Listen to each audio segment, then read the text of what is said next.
by itself.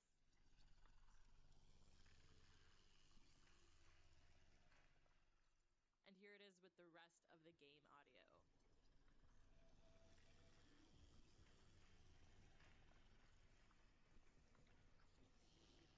That's all from me. Thanks for watching, thanks for playing, and I'll see you next time. Hello Tenno and welcome to TennoCon 2022. I'm Eric, part of the sound team, and today we're going to show you how we made the vocals for the Void Angels.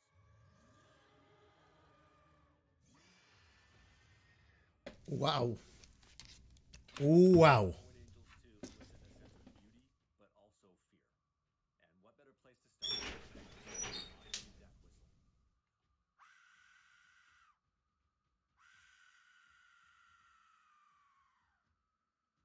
It's terrifying. We recorded the death whistle and added some extra effects.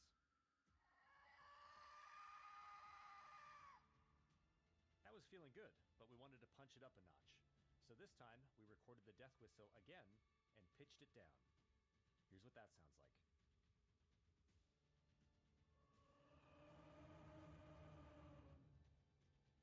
And here's the two performances combined.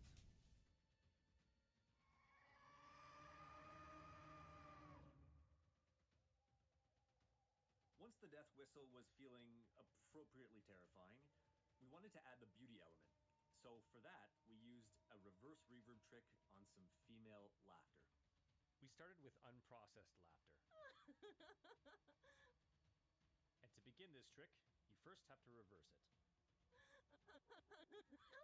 At this stage, you can add your favorite reverb or echo. And then you record that to a separate track.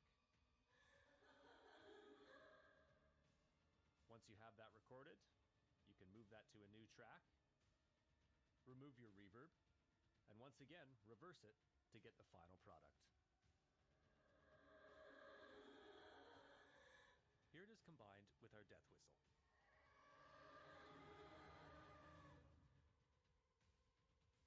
Once the death whistle and the beauty element were combined, it was time to add a little bit of size and a little bit of danger. For that, it records sounds above human hearing, and what that lets you do is pitch down your own vocals by several times to make something simple turn into what sounds like a beast or a monster. Ahí va.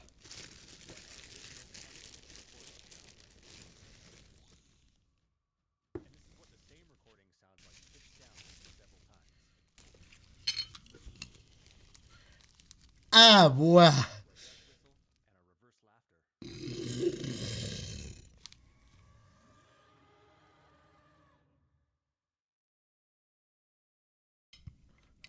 And that's how the Void Angel vocals were created. I hope you enjoyed this behind the scenes look, and I hope you enjoy the rest of the show. Amo. Thank you for that. I mean, once the Zerman update dropped, we had that preview trailer that came out where we got that first glimpse of the Angel, and from that first shriek, I think fans have been pretty curious to hear how those sounds were developed. So that was a very cool look at that. Thanks, Eric. Yeah, no problem. Yeah. And speaking of the Zeramin, earlier this year we finally got to step on board the Zeramin proper. We'd had a little bit of a visit during the new war, but since Warframe began, people have been hearing echoes of the Zeramin, and Sí. finally we got to take a look and go. Hace un montón que se escucha el tema de Saruman, pero no sabíamos nada. Really great update in terms of the sound design, the music, and all the audio.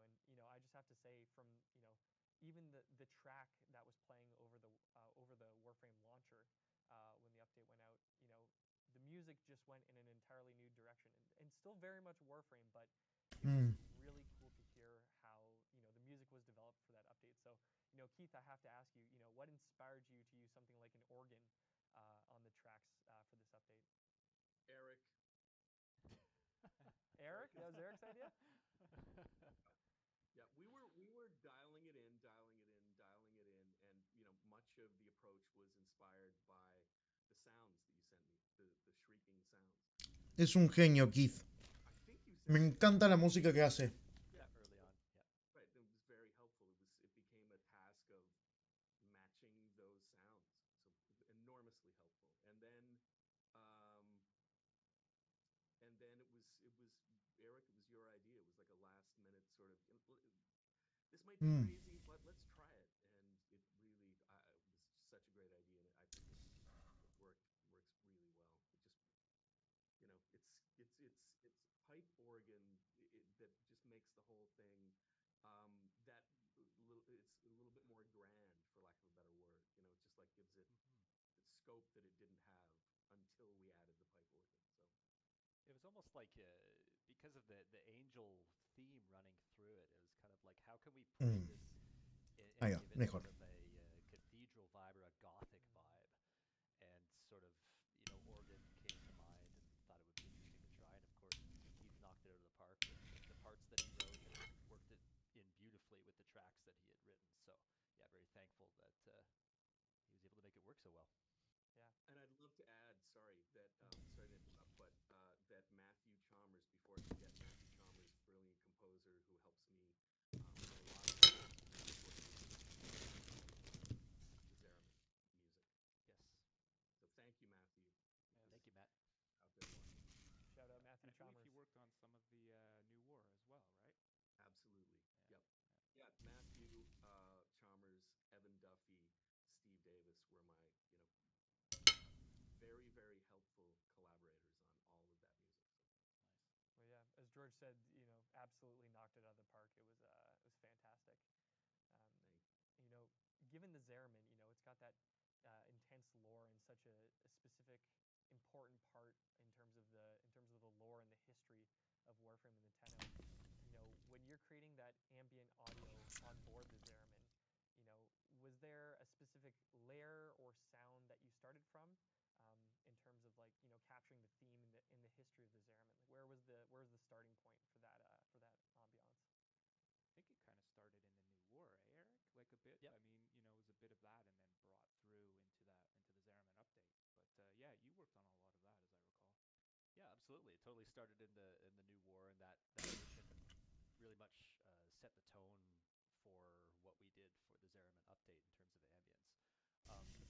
A lot of it was kind of trying to weave in some memories of and echoes of what would have existed on the ship before what happened, and but also trying to keep it somewhat realistic and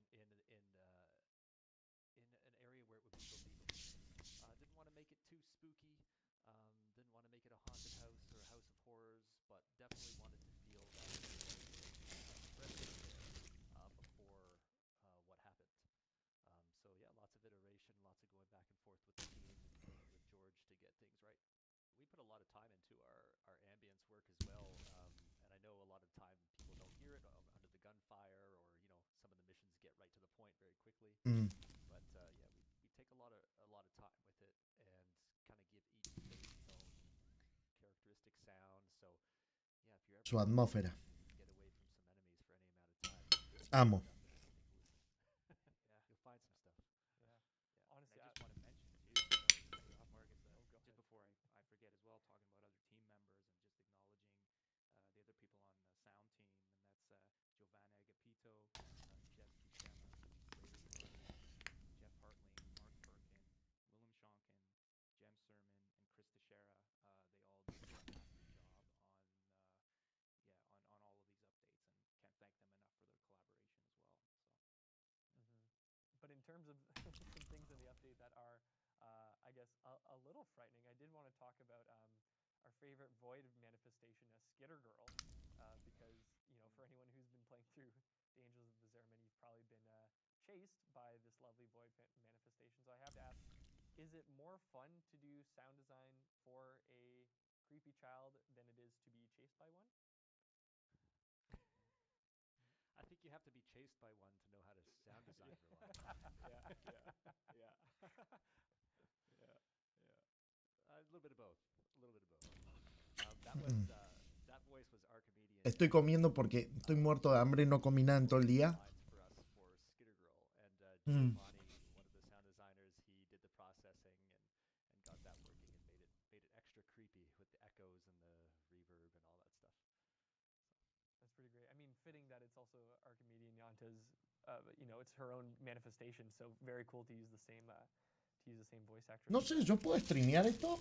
Yeah, Supongo que sí, porque estoy reaccionando. Not a fun chase, but it is cool. It's a good time. And then in terms of the Zeramin, it very much has some certain tendrils into Duviri for sure. So I just wanted to ask, in terms of any sort of sound qualities, was there anything that perhaps we might hear from Duviri that is sort of layered into the onboard the Zeramin? Are there any maybe sonic Easter eggs that we might be able to find on board? Yes. I think there is a sonic Easter egg in Zeramin. I think a lot of people have definitely found it. And there will be some sonic Easter eggs in Duviri from Zeramin as well. So yeah, keep your ear out. Ooh, very cool. So next up, we're going to be seeing another video from the sound team. This time, we'll be taking a look at the revamped audio for the Eximus enemies that came with the Angels of the Zeramin update, as well as we'll be taking a journey with our very own George Spanos to do some field recording. Enjoy. Hey everyone, I'm Chris from the sound team. I'm going to show you my electromagnetic recording rig today. These are electromagnetic sensors which capture electromagnetic fields instead of sound waves through the air like your typical microphones on the left here.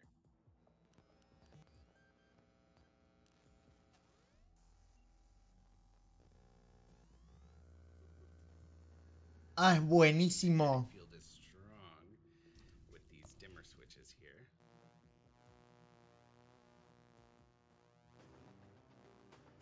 Ay, qué linda iluminación. Don't worry, I'm not doing anything dangerous.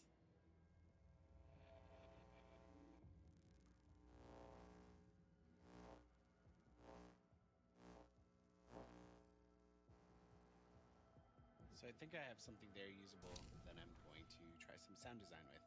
So I have Reaper open here, and I'm going to be sound designing for these little electrical orbs that come from the bioelectric Eximus unit. So we're going to start with the electrical panel sound here. And it needs a little something, so I'm going to add tremolator here. Gives it a little bit of rhythm. And then I'm going to add this plugin, which is a grains and pitch plugin. It's really cool. So what I did next was I changed the parameters here and basically played around until I found something that was really unique and interesting. And I went with that. Yeah. Oh. Me gusta esa transformación de... Styles here. A little bit of EQ, compression, phase, panning, pitch shifter, and delay and reverb. And just like that, the sound was done. Here's the final result.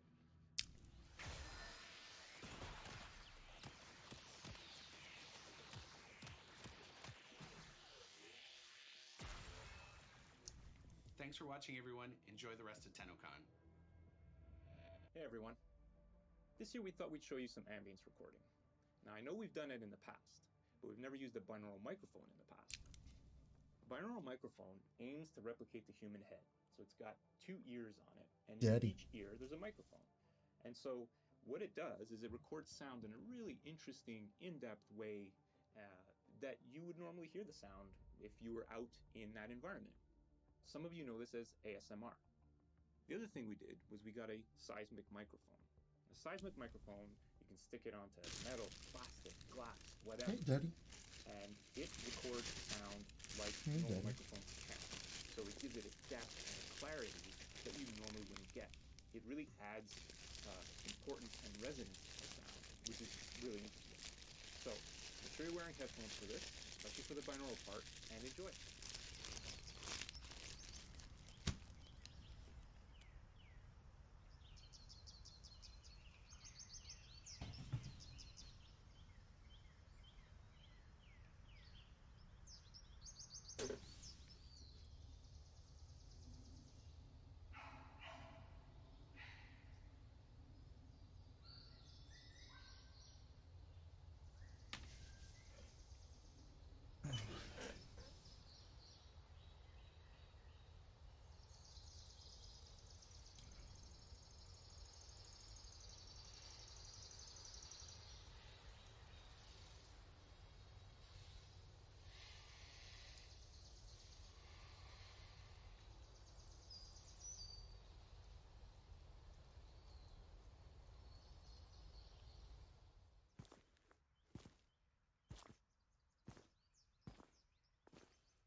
Qué loco de ser trabajar para un equipo de sonido.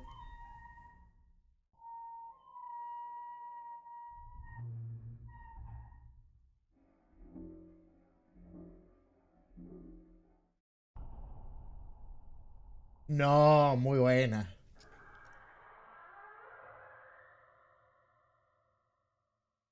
Next up, of course, Amo. back at the new War and at the Angels of the Zerman update, we now, of course, have to look forward to the Duviri paradox.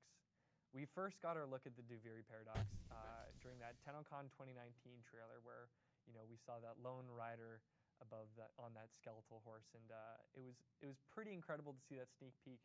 And now here we are looking ahead to Duviri. So, in terms of that 2019 TennoCon trailer, how has the sonic palette from that trailer held up? Have you still been able to kind of draw on that as the inspiration for Duviri moving forward, or have you had some different realizations between creating that trailer and then now creating the update? It's always funny to look back on things from a few years ago and try to incorporate some of those ideas. And definitely, I mean, I guess to answer the question, there definitely some of it is being incorporated into what we're doing now, but of course there's a whole bunch of new stuff as well. It's interesting when working on a trailer versus working on the game as a whole requires kind of a different kind of approach. And so what might work for a trailer may not work in the game, and vice versa. But the general tone of it, for sure, I think we're trying to carry some of that through, but also kind of build on it, and Keith has been writing some great music for that. The rest of the team has been working hard on making sounds for certain things in it. I don't know what I'm allowed to say and what I'm not allowed to say, but I know it's always a challenge, right? Es re interesante el trabajo del sonista al final, de la gente de sonido. The whistling is very Western, which I love. And speaking of different themes and ideas to draw upon, is there a specific kind of sobre todo la parte de exploración de campo. that you want to draw on for Duviri? Is there kind of maybe like a genre you're sort of looking at in terms of where you want to develop perhaps the sound design even? Yeah, it's a pretty wide range, and I mean, Eric, you can speak to this too. I think everything from Western to kind of, I don't know, I mean, I guess you could say kind of space opera in a way. So there's a lot of that we're incorporating into it and trying to bring it into a new territory. It's a big update. It's kind of. Están hablando de una ópera espacial, que esa es la inspiración de Duviri, pero llevándola a una nueva dirección. So I do have to ask before we move on from Duviri, George, you touched on this briefly before, but are there any directions that will go sonically, or perhaps in terms of maybe a vocal performance that we haven't heard yet in Warframe? Is there any sort of untrodden ground that Duviri will go to that we haven't yet seen? 100%, yes. And actually, I think Keith has been working on something that's going to be pretty damn cool. Don't look over there. Don't look at the screen though. We're over here. Yeah. It's going to be pretty cool. We're pretty excited about it actually. So yeah, and we always try to do that, right? It's always try to hey, what can we do on this update to make it new and exciting and refreshing? And there's going to be plenty of that on Duviri, I guarantee it, from all departments really. Yeah. No, it's been incredible to see the work already going into it, and I just of course, fans may get another sneak peek later on in the show today for TennoCon 2022, but it's been incredible to see the work that's gone into it, and it looks it's going to be pretty special. So I also I have to ask for there's probably there's certainly some aspiring sound designers and composers watching today. For a sound designer or someone who wants to get into composing, what's something that they could even do today to start working and honing their craft? A ver. Like in this day and age, I mean, there's YouTube, there's trailers everywhere. There's so much content out there. Grab a trailer from your favorite game and redesign the sound. Mira, esa es buena. Para todos los que quieren hacer sonido, básicamente lo que está diciendo, que cómo podés empezar en este rubro, qué podés llegar a hacer. Y lo que dice es agarrar un tráiler de YouTube y rediseñar todo el sonido. Está buenísimo.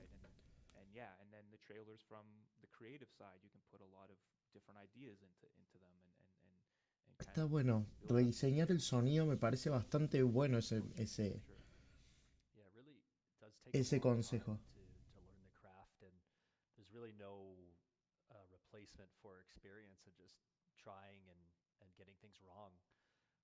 So I always say the sooner you can start getting things wrong, the sooner you're going to start getting things right. So yeah, that's cool. Jump in. Dice que a más rápido hagas Oh, thank cosas you mal, for those insights there. más rápido vas a Really empezar a hacer las appreciate it. cosas bien. So Es next buena, up for our buena. panel, we're actually going to be playing a little game. So for those of you that are fans of the ever popular Wordle, there's another version called Hurdle, where you need to listen to music and guess it quickly enough, as fast as you can. And so today we're bringing you Warframe Hurdle, Wordle. Nice. And you guys get to play it for the first time ever. So very, very exciting. Oh, So this the is great. object of the game is you want to try and guess the source of the audio in as small of a duration of a clip as you can. So we'll play a small duration of a clip, and then if you're unable to guess it, we'll start playing longer and longer until we max out. I think we've got about 4 or 5 samples for each that we'll play. So you guys are working together on this, don't worry, and we'll have it separated by category so you can kind of stay in the same headspace. So first off, we'll be starting with the music category, so these will all be songs. So to guess correctly, you just need to either guess the title if you want, or you can guess what update the song is from. So here's our first track, and this will be about a second long. Sounds of Duran. Oh, shoot, Keith. Sorry. Boom. Pues rapidísimo. He wrote it, so what am I doing? I didn't give it the name. No. I was gonna say the werewolf one. Yes. Yeah, what was that? That was with Ballas, and what was that update called? The Sacrifice. Sacrifice. Sacrifice. Yeah. Sacrifice. Yes. Yeah. It's one of my favorite tracks in the game. I love that track. It's one of my favorite pieces I've ever written for anything. The Sacrifice está yeah, muy buena. Melodically, it was successful, I guess. I don't know. Very. Oh yeah. It's fantastic. It achieved what I was going for, and I don't always quite get there, and I felt like I got there with that one. Okay, and let's check out the next track.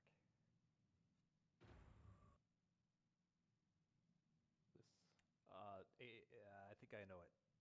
You know it? It's yeah, Angels of the Zeraman. That's the Angel OST. Yep. The boss fight. Yeah. Nice. Yep. Ahí va. Name of that one, but No lo jugué tanto a it's Angel of Uncorroded Saruman Wings. todavía. Uncorroded Wings. Uncorroded Wings. That's what I was gonna say. Yeah. Yeah. A ver cómo están mis Very fitting compañeros title. The streamers. yeah, I never thought of those like that. Nan. Yeah. Forever Teno. All right, so next up, so that was our music category. We'll be moving on to dialogue.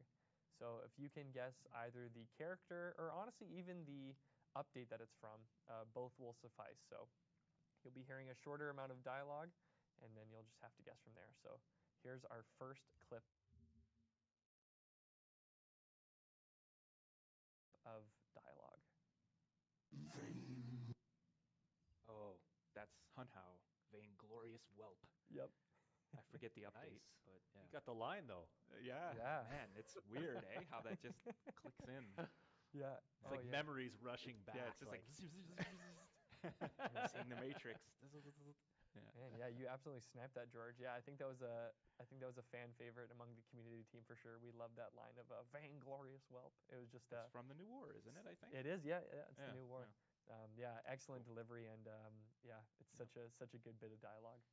We loved it. All right, and here's our last bit of dialogue. Dreamer. Or a night? Is that Dreamers? No. Nora. Oh, I'm out then. All right, let's hear the second bit. Dreamer. Let them defile. Oh. I should say they do scale up in difficulty as we go across each category, so this will be the hardest one. This is a tough one. This is a tough one. It rings a bell, but I can't.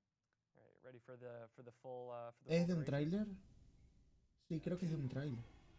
Let them defile no more. This is in the New War, Mm-hmm. and it's when you get to one of like near the end, and you climb the tower, the unum. Oh It's the unum. yeah, It is the yeah, unum, it's the correct? Unum Tower. Mm. Of course, for the word. Yeah, I know. Yep. It was a pretty special moment in that quest because I don't think there's different characters you expect to hear from. I don't think the unum is someone anybody expected to hear from. So that was, when everything slows down there and you get that angelic voice that comes through. It was really really cool moment of that quest. And I think this next category is also increasing in difficulty as well. Now we're moving on to the sound effects or the sound design category. So if you can identify, the source of these bits of audio or the update that's from, both will work. So here we go. Here's our first sound effect.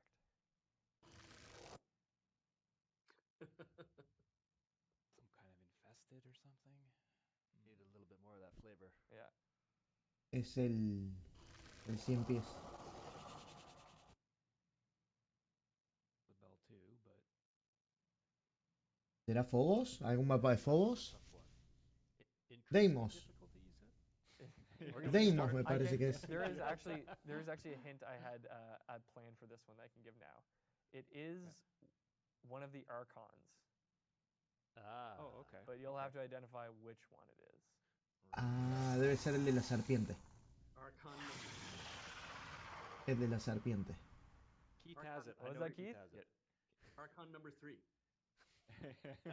You're absolutely correct. It is Archon number 3. Nice. Nicely done. Yeah.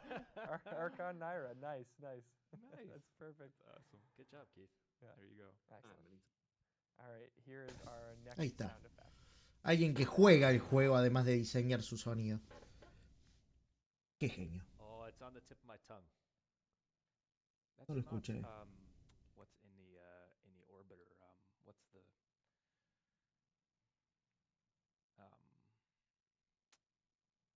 I'm forgetting the name of the beast thing in your orbiter. Oh, the helmet? Oh, the helminth. Is No. that? This is the latest Warframe. Yes. From man, Angels of that's- Zeraman. It sounded like a beastly. Yeah, Cool. it is. Do you want to play the full sound effect?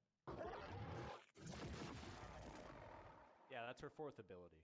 Yeah. Correct, Eric. Yep, you're correct. Yeah. It is Gyre's Rotoswell. Rotor. Ajá. Mira, parecía más una bestia que otra cosa. After that first second clip. ¿Dónde está mi celular? All right. Well, thank you guys for Quiero playing mandar Portal. unos- That was a blast. It was very cool to see, hear some of the bits of history behind those different pieces of dialogue and music, and you guys were. Me gusta, me hizo interesar mucho más por la parte de sonido. A few weeks ago, we did ask the Warframe players Operator, both on messages have forums arrived in and your on Reddit, inbox. to pose some questions for the three of you. So we can jump into those Comunicación. now. So Guts440 Deja de on the entrar. forums asks, why in the middle of For an Armor do you use a sample of what sounds like the intro to This Is What You Are? Why? I'm trying to remember why. I think it's something along the lines of just trying to bring an echo of This Is What You Are, like a distant memory of how things used to be. Sort of that kind of idea. Like a little echo that, you might miss it, but you more than likely will just get this sense that it's connected to the past. And Keith, I have to ask, how did that feel taking that anthem of We All Live Together, this hopeful, beautiful song, and then kind of inverting its entire theme? Was that your idea to corrupt your original idea? I don't remember whose idea. It's all very collaborative. George and I had, I think it was a 2-hour call one day, Zoom quite like this, where it was just ideas back and forth, and the good ones are usually George's, and then I attempt to take credit for them later. But it definitely, I love the idea, no matter whose idea it was. I love the idea of having two pieces that you could actually almost overlap. I wanted them to play at the same tempo, in the same key, but I don't think we ended up doing it in the same key for vocal range reasons. But the melodies play off one of another, and a corrupt version of it is exactly the concept. Enderlea on Reddit asks, what sound effect in the game is the most transformed from its original recording? Wow. That's a good one. A lot of them, actually. Hey, Eric. I mean, it's funny, like we were saying earlier. You come in with an idea and you kind of twist and turn things until it's kind of like having like molten steel or something, and you're hammering at it into like bend it into your will into the shape that you want it to be. Claro. Yeah, I've done the one thing kind of comes into mind. I don't remember what it was for, unfortunately, but just taking the sound of like a lion roar and just really like stretching it out and putting plugins on it and making it something kind of like completely different. I'm sorry, I can't remember what I use that on, but it happens a lot, though. You know. Mm. Mm. Yeah, we're always trying to, refresh things and keep things updated where we can, without changing things too much. But yeah, I wouldn't Claro. say that there's one particular sound. It's lots of little things over time. Um, and improving the technology that we use to play our sounds is a big part of it too. Mm-hmm. And that kind of indirectly affects older sounds and gives them new life and puts them into a slightly different context. Yeah, I can only imagine as time goes on, yeah, that technology would just only enhance those original recordings for sure. You Absolutely. surprise yourself too, right? Like you'll pull a sound in and you'll try different things, and you kind of I think that's a big part of sound design is like you can't be afraid to try things, and I'm sure it's the same with Mm. music too. It's like something you would think would sound a certain way. It's like, well, how can we make this sound something different? And just let's just try things on it, right? And not really thinking of the rules, as it were, in that Claro. sense. And you can Mm-hmm. come up with some really interesting stuff that way. So. Nice. Yeah. Def Techno on Puta. the forums asks, what is your favorite sound effect that you haven't found the right place to use in game yet?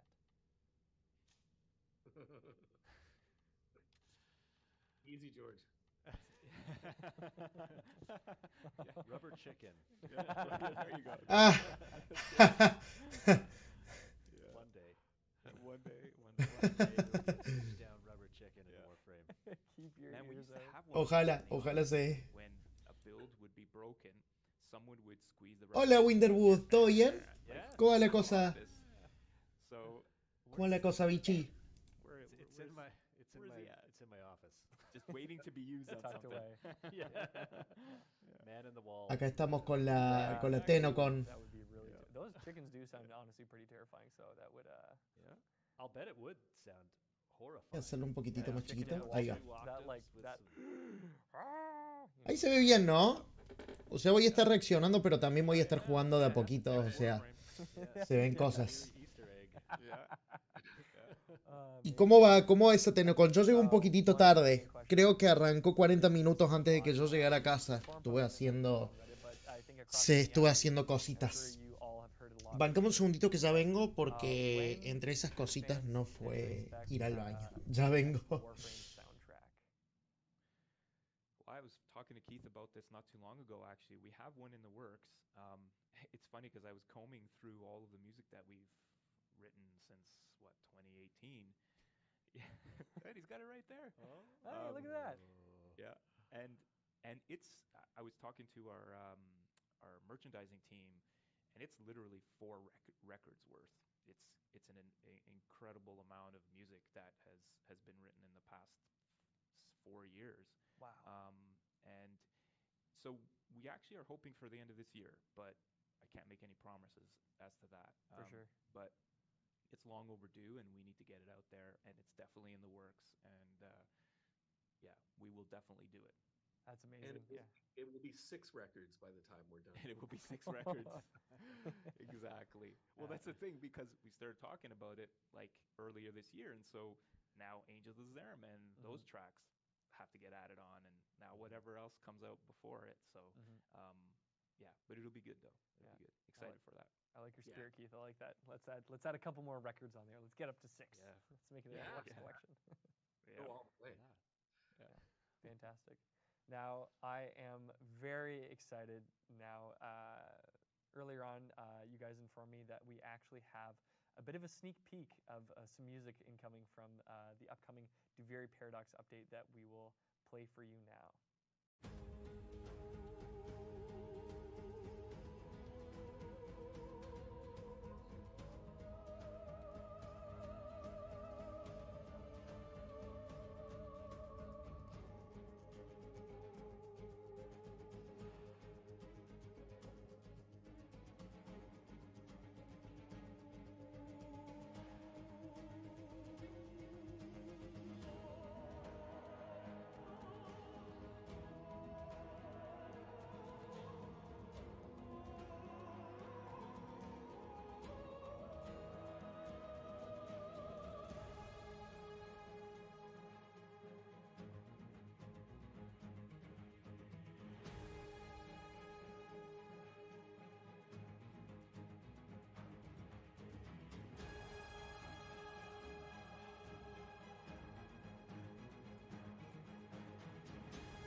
Thank you for sending that along. That was pretty special. Yeah, and honestly, a massive thank you to the three of you, but also to the entire sound team at Digital Extremes for all the work that you do for Warframe. It's absolutely incredible, and thank the three of you. Thank you to the three of you for joining us today for the sound panel. It's been an absolute blast. Well, thank you, Marcus. It's been really fun. I enjoyed this. So. Thank you, Marcus. Yeah, it's been an honor. Yeah, no, honor's all mine. Thank you so much. I also want to give a special thank you to DE Corey and the community team who helped co-produce this panel. So thank you, Corey. Era la 1:30. Lo que pasa es que tenía que hacer un reemplazo y además tomé clases de lira y tengo las manos destrozadas. No sé si se ven ahí como los callitos. Hey everybody, Megan here to let you know that by watching this year's show on Twitch, you're going to earn yourself some incredible free items if you have your Warframe and Twitch account linked. Watching TennoCon until 5 p.m. Eastern Time for 30 consecutive minutes will reward you with both the Veracruz Warfan and the Renala Sugatra. But that's not all. Tune into Tenno Live between 5 p.m. and 7 p.m. Eastern Time for another 30 consecutive minutes, and you're going to earn yourself a free Titania Prime. That's right, a free Prime Warframe. If you already have your Twitch account and your Warframe account linked and received drops before on Warframe streams, then you're all set. But if you've never linked your Warframe and Twitch account together, simply go on over to warframe.com/Twitch, log into your Warframe account, and follow the simple instructions to get set up. And that's it. Enjoy the show. Muchísimas gracias, Meg. As a concept artist, that's kind of the most exciting stuff, because I think it started out as like a terraforming situation. We were going to take this crazy hot planet of Venus and cool it down with these like it was Orokin devices that were there that the Corpus had come and tried to turn back on. And because of the turbulence of this terraforming device, you'd have stuff melt and then it would freeze up, so you'd get these giant frozen sideways icicles, off of mountains and stuff. So we were trying just to think of, how could we describe this place? How can we make this look interesting and make sense, and also make it make sense, because we're not supposed to be on Venus. Right? And then there's this ¿Qué contas, Winterwood? ¿Cómo van tus cosas? ¿Todo bien? Like us, right? ¿Cómo arrancamos el fin de? Again, little things very relatable. Kind of makes it personal. Yeah. I think also one of the things is like elevation, because like Plains is pretty flat. You know what I mean? Like or Valis there, it's pretty mountainous. You can go really high up in that level, and I know you can't do that with Plains and Eidolon. So I think that played a key factor. The color, the mood, Warframe's so fast, like when you're playing these other levels and stuff like that, it's like, okay, now you have this massive world and terrain to traverse, and so like the K-Drive came in to kind of speed that up. To be honest, the K-Drive thing didn't happen. Todo bien, aquí minoteando el varo de la TennoCon. Cierto que compraste la entrada. No, yo no le compré al final. No me dio el dinero. Además dudo que la pueda comprar ahora. Yeah, again, we were trying to tell the story of what was happening. So we had like almost like forestry type equipment where they were chopping down mushrooms and like a logging type thing. Yeah. I don't know how much of that actually came through, but we were trying that because again we were trying to fill out. It's so big and just Tengo try to tell 3K de Ducato y ahora tengo ganas de comprar todo lo que me falta. Es buena esa. Es muy buena esa. No, yo agarré bastante de todo. Creo que un par de cosas me habré perdido, pero no me duele. Hey Cheno, Megan here again. Did you know that we have new merch in the store? Just like this lamp. If you go to store.warframe.com, you can get yourself Está lleno de huevas. that changes color. But not just that, you can also switch it out from a lotus symbol to Excalibur.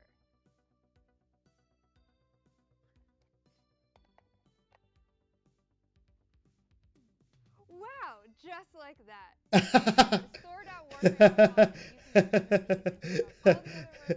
Cámara preparada, 3K de Ducatos casi. That was your scare? What was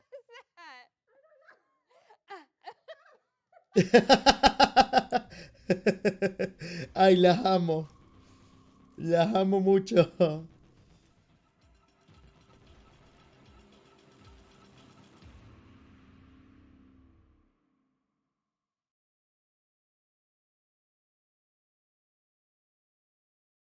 WARFRAME 20. Hey Tenno, Danny here. We're getting so much closer to unveiling some incredible surprises. Tonight at 5 p.m. Eastern Time, we'll be opening up the Está áspera la cámara preparada. Al final todos tus ducatos se van a ir en solo una cosa. As a special thank you for joining us for TennoCon today, for the next 48 hours, you can claim a special operator and drifter cosmetic, the Stranger's Hood. This exclusive cosmetic is available right now on all platforms in the in-game market for 1 credit. Be sure to log in and claim yours. Bye, Tenno. Vamos a reclamarlo.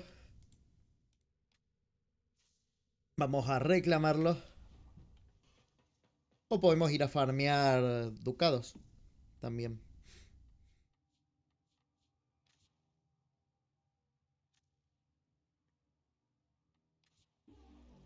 Comprar. Listo. Tenemos nuestra máscara.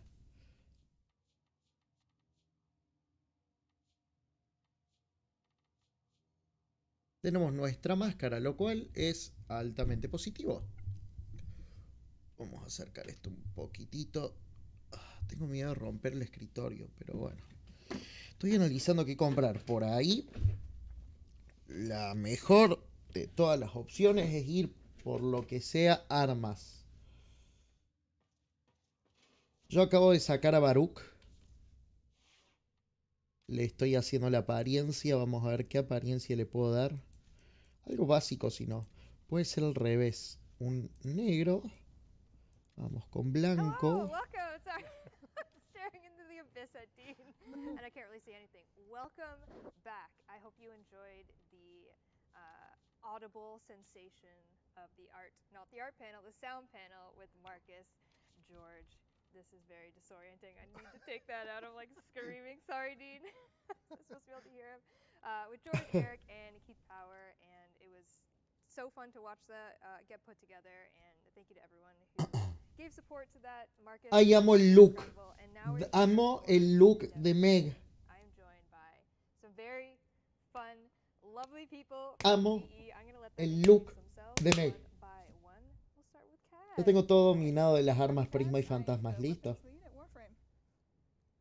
Me, Matt Tremblay. I guess I'm next, right? Yeah, after Kaz, that's me. I'm one of the art directors on Warframe. And I'm Pablo. I'm a designer in Warframe. You know me. You know me. It's Pablo. You know me.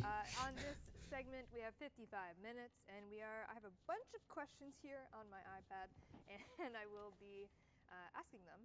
These are questions based off of questions that I've seen on dev streams. I maybe creeped some Twitters, just kind of curated some stuff. We're going to talk about the new war. We're going to talk about Angels of Zeraman, and then, of course, a little bit about Naviri. But before we get into that, I said at the beginning of the stream that I might do a giveaway. And we're going to do a giveaway. We're going to do a Garuda Prime access. She does end today. I don't know why she would end today. There's no reason why she would just up Nothing and leave. in particular. Nothing in particular why Garuda Prime access would end today. but we're going to give away Garuda Prime Access. Dean is rolling. Can you guys see how tiny that text is? That's really small. Yeah, my glasses don't go that far. So. No, Apex. Felicidades, Apex. Apex Acolyte. Am I right, Dean? Wow. Oh my God, Apex Acolyte. Congratulations. To be young and have good eyes. I mean, not young, not good eyes, so I'm just closest to the screen is all. Apex Acolyte, congratulations. You have won a Garuda Prime Access. Please whisper the Warframe Twitch channel you're watching right now with your in-game alias and the platform you play Warframe on, and we'll get you your Garuda Prime Access. Congratulations. All right. Are we ready for some A's to the Q's? Yeah. I love it. Let's do it. All right, first we're going to start off with some... Ahí está. Volvemos. Se me clavó todo. Se me clavó absolutamente todo. Oh, y espero que el internet no se me haya clavado. ¿Se me clavó el internet o solo el bichito este? Vamos a cargar de vuelta.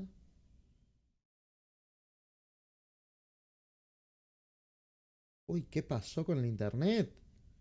Para esto pago, para que se me interrumpan las cosas. No pago, creo que tengo deudas.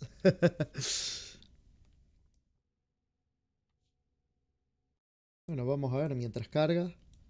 Qué cagada, che.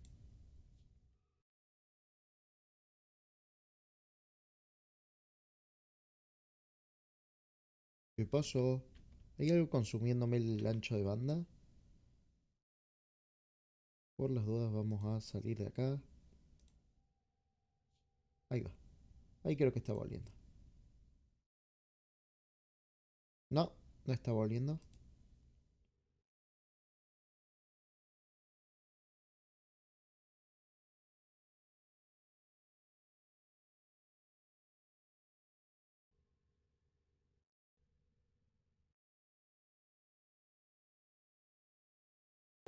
It's a little bit all Mm. over the place. It's kind of trying to find Winder, ¿a vos se te está trabando o...?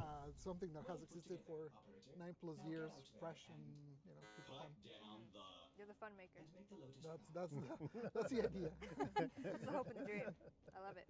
Kaz, weapons artist.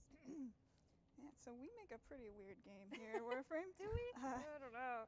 As I'm sure you know, our weapons and cosmetics are pretty unique in the industry. So as a result, all the people on my team are pretty weird and unique themselves. And Amo. people, we come up with just amazing things, and it's new every single update, every single time. So coming up with something from nothing, from I guess Pablo's design direction as well, and then just going crazy with it. It's just the dream for any artist, just to be able to just go step outside of the box so far every single time. It's fun. I'm still waiting for like a corn launcher. You know? I'm still waiting for the weapons I want. Well, wait and see. Oh my goodness. I know. I do have more corn questions, but we'll wait. Matt, art director, tell me more. Corn questions. Oh, Matt, you're about to be introduced to the world of corn.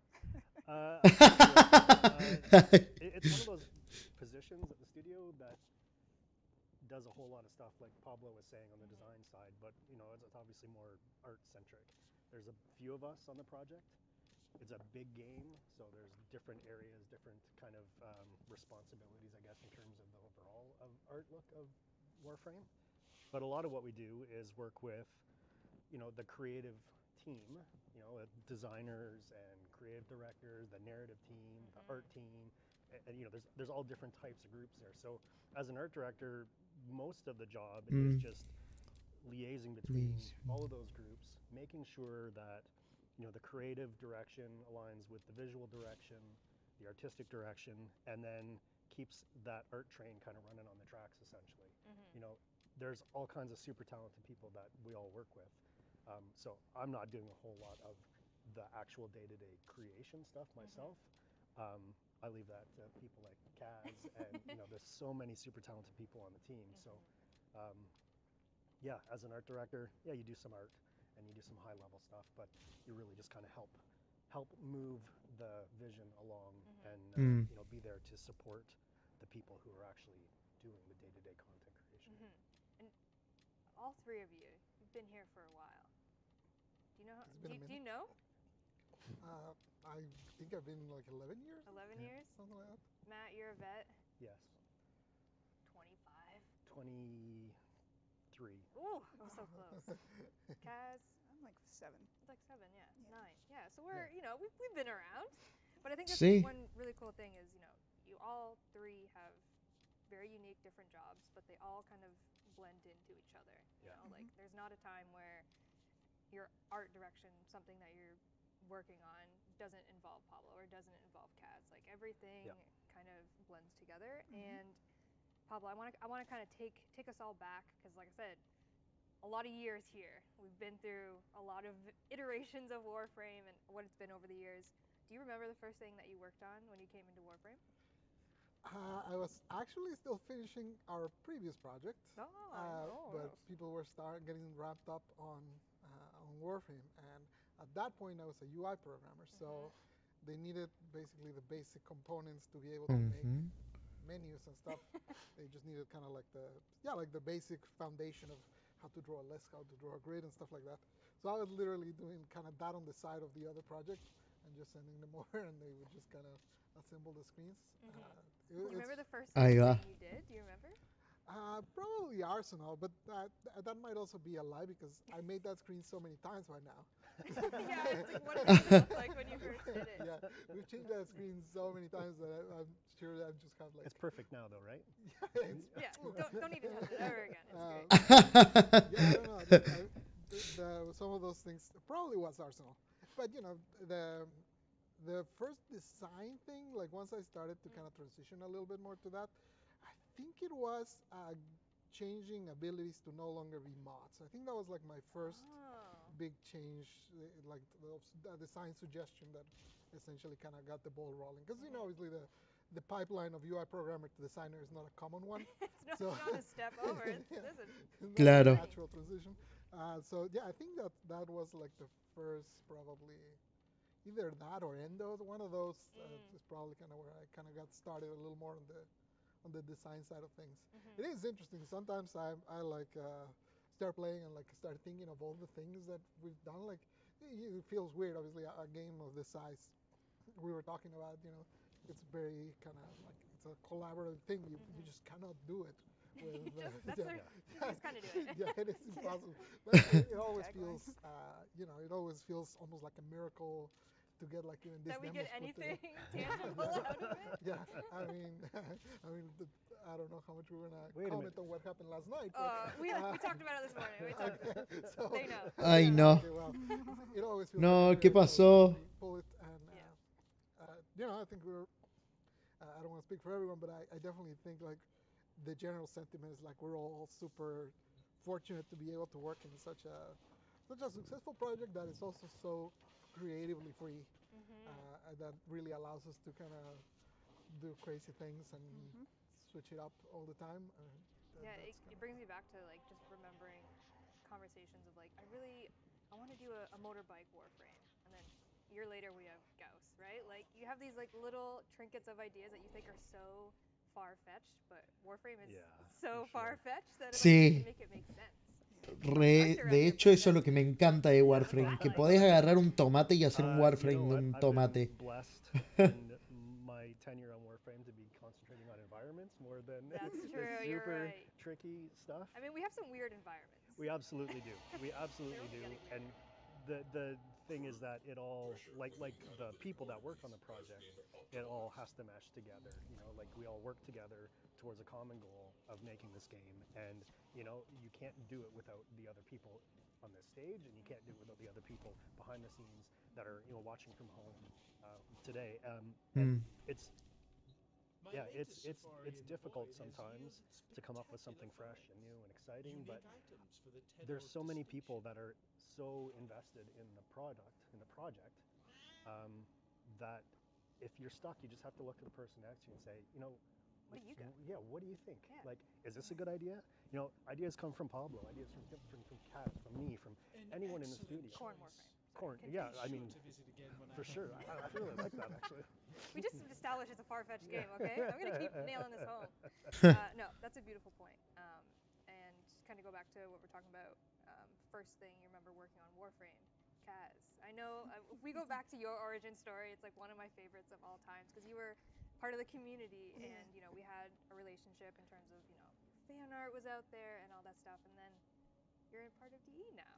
Yeah, I did TennoGen for a little while, but my first project was the Barokatir Kubro armor that the community effectively considers a cone of shame. Oh no!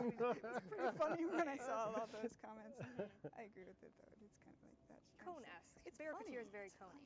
That guy's got cones. And back then, I was off-site for 7 months waiting for my visa, and my only way to communicate with the studio was with emails with Carrie, and he told me how to use Substance Painter through emails. Wow. That's a long back and forth. Yep. That was an interesting time, but I'm still proud of that first project. You should be. No, that's really awesome. Matt, do you remember the first thing? Yeah, I was just gonna say, if it's like, I think one of the really cool things about Kaz's story is that she was part of the community. Exactly. Like she impressed Sí. all of us, with her artwork. And Kaz, por si no lo saben, fue la primera la que diseñó el concepto de Zephyr. You were the first person. Yeah. The first community person to come and work on the art team, anyways. Yeah. No, Thanks for giving me a chance. No, he was on my how could we not interview. though? Oh, you're Matt. You're the interviewer. How could we not? Anyways, yeah. Sorry, I didn't mean to divert from that, but I think it's really a good way to emphasize how important the community is to us as well. Claro. Because some of the best people, the best, most equipped artists and designers, all that kind of stuff. Like the community has all kinds of great ideas. So back to the other point, like if we don't have our own ideas, then we can look to the community, because the community has been really inspired by the collective work that we've done, which is super rewarding for me to see anyway. And I'm sure it is for Es cierto. people, to get a response from the community that's so positive and so interested in what we're doing. That's pretty awesome. No, and you're absolutely right. Kaz, I'm pretty sure, was the first person from the community. Like he came to the studio. Like you live here now. Like there was that whole process. Like, I live here now. You live here now. And you lived here for a while, but I'm pretty sure you're the first one that we reached out to. And I put so much into getting hired here. I made those little void key candies. That's right. And the bobblehead too. I made a Captain Vor bobblehead. I still have it in my office. Oh, that's the where ones it you is. made. Yeah. Oh yeah. Sorry, I have it. I took it. I'm hoarding everyone's replicas and props. I'm sorry. Although you have a lot. You have like the giant queller at home, which I would also like, but you don't have to do this thing. No, you can't. But you can keep it for now. I know. Now she's like, you're never getting this. Taking another step back, Pablo, do you have a favorite thing in Warframe that you've designed so far? A favorite thing? I don't know. That's kind of like choosing between your children. What's your favorite child? It better be Jair. I don't know. Like honestly, I think overall, like the magic of Warframe kind of lives and dies by the moment-to-moment gameplay. Like that sort of like, I always think of it like you get like a moment where you're almost kind of dancing. You're not even thinking about how you're fighting. And I think the fact that we've managed to make so many things that kind of still can work with that without breaking it, because it's an interesting balance. Yeah, I think in general, like I don't know about a thing exactly that I. You don't want to pick a favorite kid, I get it. But yeah, in general, like I think what I feel the proudest about what the team has managed to accomplish is like when you're playing Warframe, you know it's Warframe. You know it looks like nothing else. Es cierto. It looks like nothing else. It sounds like nothing else. Oh yeah. So that's kind of like I think that's really what I take the most pride of for the whole team, in terms of what we managed to make there, and the fact that it's so unique and so its own thing. What a great answer, Pablo. Goodness. Guys, can you follow up with that? What's is there something design-wise that you're most proud of that you've done? Probably just the Incarnate weapons. The set that I designed 3 of them and I finished 1 of them, and then the other 2 I gave to members of the weapons team to finish, and they did such a great job. I'm so proud of just that whole set all together. It just all came together really nicely. So the one that I finished was the shotgun, and I'm gonna be 3D printing that. Are you? Oh, cool. Gonna have it? Which version? Can I have Will it transform? Will it transform? Yeah. Well, let's see. Let's talk. Let's see what we can make. Matt, has there been a most proud moment as an art director so far? Yeah, you know, I was Amo. thinking about this morning. I think the thing for me that really resonated the most was the second dream. I think the reason being is not because we were doing, you know, anything super different on the kind of environment art side of that stuff, but just like that was the first cinematic quest that we did, and it really turned the tables or turned the corner for us in terms of what the direction that we were going with Warframe. And I think that a lot of us worked on, you know, more single player games previously, you know, and like campaigns and things like that, and we hadn't really done anything, you know, that kind of level in Warframe yet. And the response from the community was super awesome. Like the response within the studio was super awesome. So yeah, I think looking back, we've done a lot of really great stuff since, but it really kind of struck a chord with me to realize what we could do, you know, and the quality work that we could put out. It was pretty awesome. Yeah, I remember when just a few people, I think it might have been like a VIP group for one of the old TennoCons. We came to the studio at the office and the theater at the office, and they had us listen to a really early version of the song. And we Amo were el plushie que tienen ahí en el it's so medio. different than everything else, and it wasn't finished yet, and it was just it was so magical, like to hear that for the first time. Just knowing that the direction of Warframe was about to change to something so much deeper, so much more meaningful. I think the really awesome thing about that was that it made me personally realize anyways, I reacted to it in a way emotionally that I hadn't reacted to, I think, any other game that I have played. You know, and maybe it was because of the personal connection to the project, but Claro. yeah, there was just something like the songwriting, like just there was so much about that evoked emotion.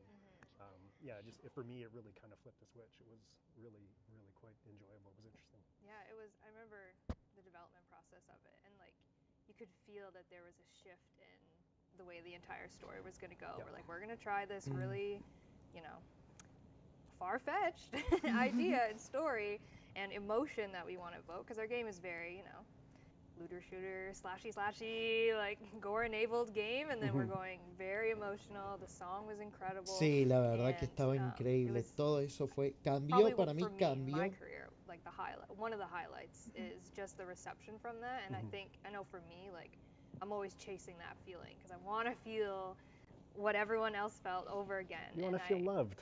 I want to feel loved. Love me. No, I'm kidding.